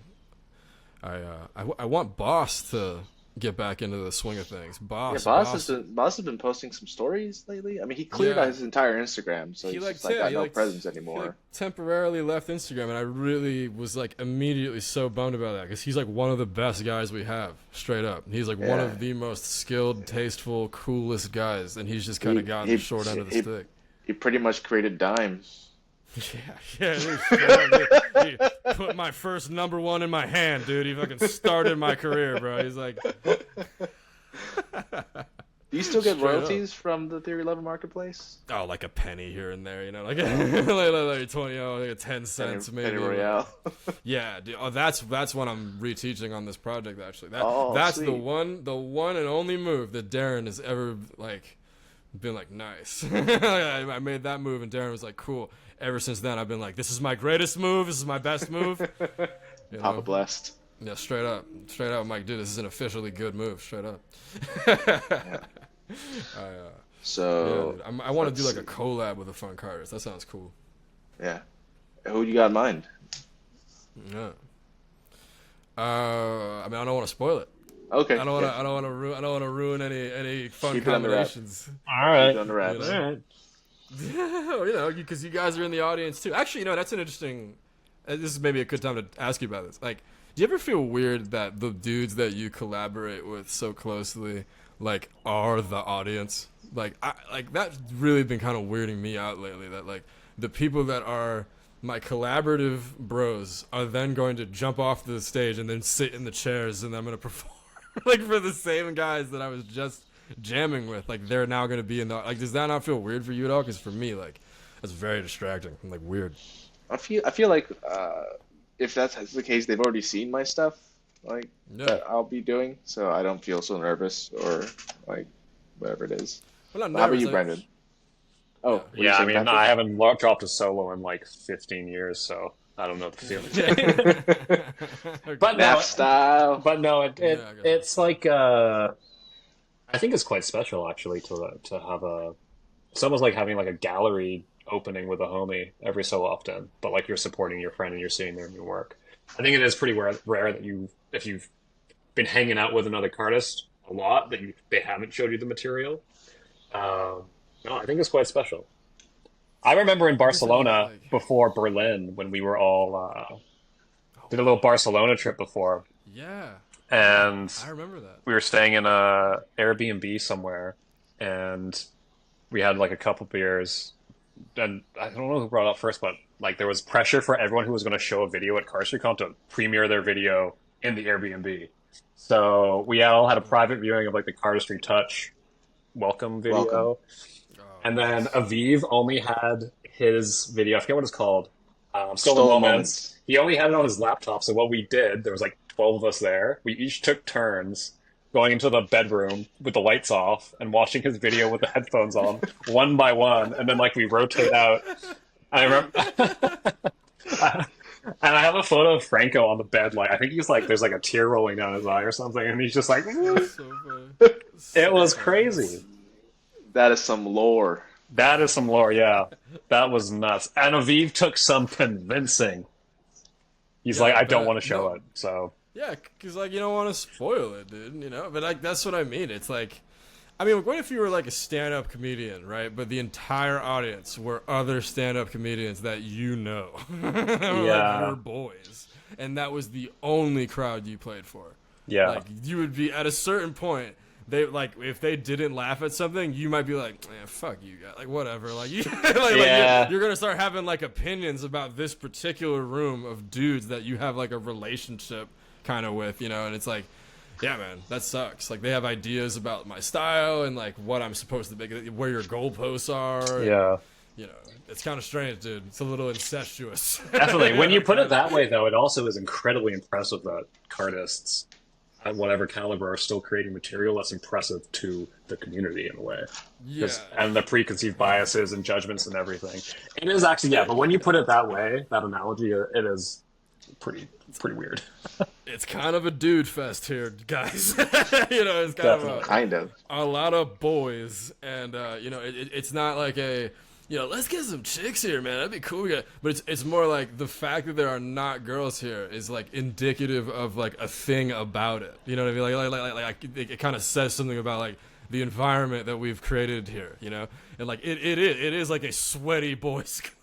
Like it Yeah, totally is. It's like a bunch absolutely. of dudes like fucking like just really crazy, just monkeying out over our moves and you know little move monkeys. And Speaking of gatherings, Billy Markovsky asks, "Can you come to our Boston meetup at the end of the summer?"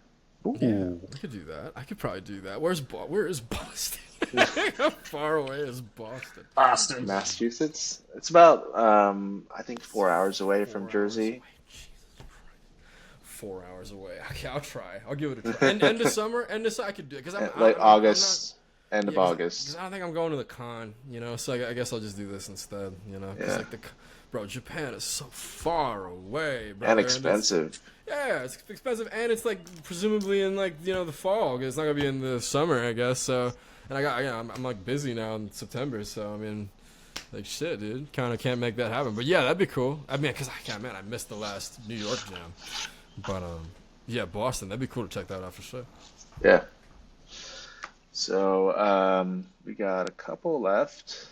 Matthias Kirsting asks, "What's a move that you wish you've created?" Oh, Lego Love. That's a good one. Yeah, Lego Love. Either Lego Love or Backdrop. You know, probably Lego Love only because like I feel like I can use Lego Love in more like you can use it in like a really wide variety of situations. Whereas Backdrop, it only sets up like a lot of very similar moments. Like it's a lot of it's like Backdrop and then different catches basically. Right, You know? right. Yeah. Whereas Lego Love could be used in a lot of different transitional and like you can highlight it. It's just beautiful.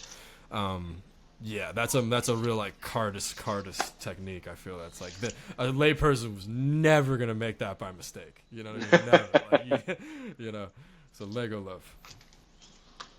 And last question we got from Aslan. He says, "How can I get better at making moves?"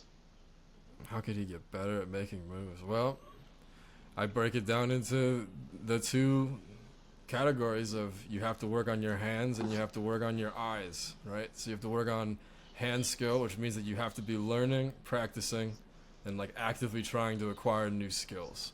That's really important. And then for your eyes, you have to be continuing to look at cardistry, being critical, thinking critically about what cardistry looks like, continuing to be brutally honest with yourself about what your own moves look like. Try asking brutal people. Ask people in your life. Ask your sister. Ask your your mom, whatever. Ask somebody who has no reason to think anything of your move, and just look at their face, look at their eyes, and really try to see how they actually feel about what you're showing them. Because they might not give you their honest reaction, but you gotta get real. Be like, how did they feel about that? Did they really just now? Because you'll know, dude. If they're like, whoa, they'll let you know, brother. Like I put up a move one time. I knew that Line Rider was like I had struck a different chord because I had people from my town calling me to be like, buddy, I saw what you did there.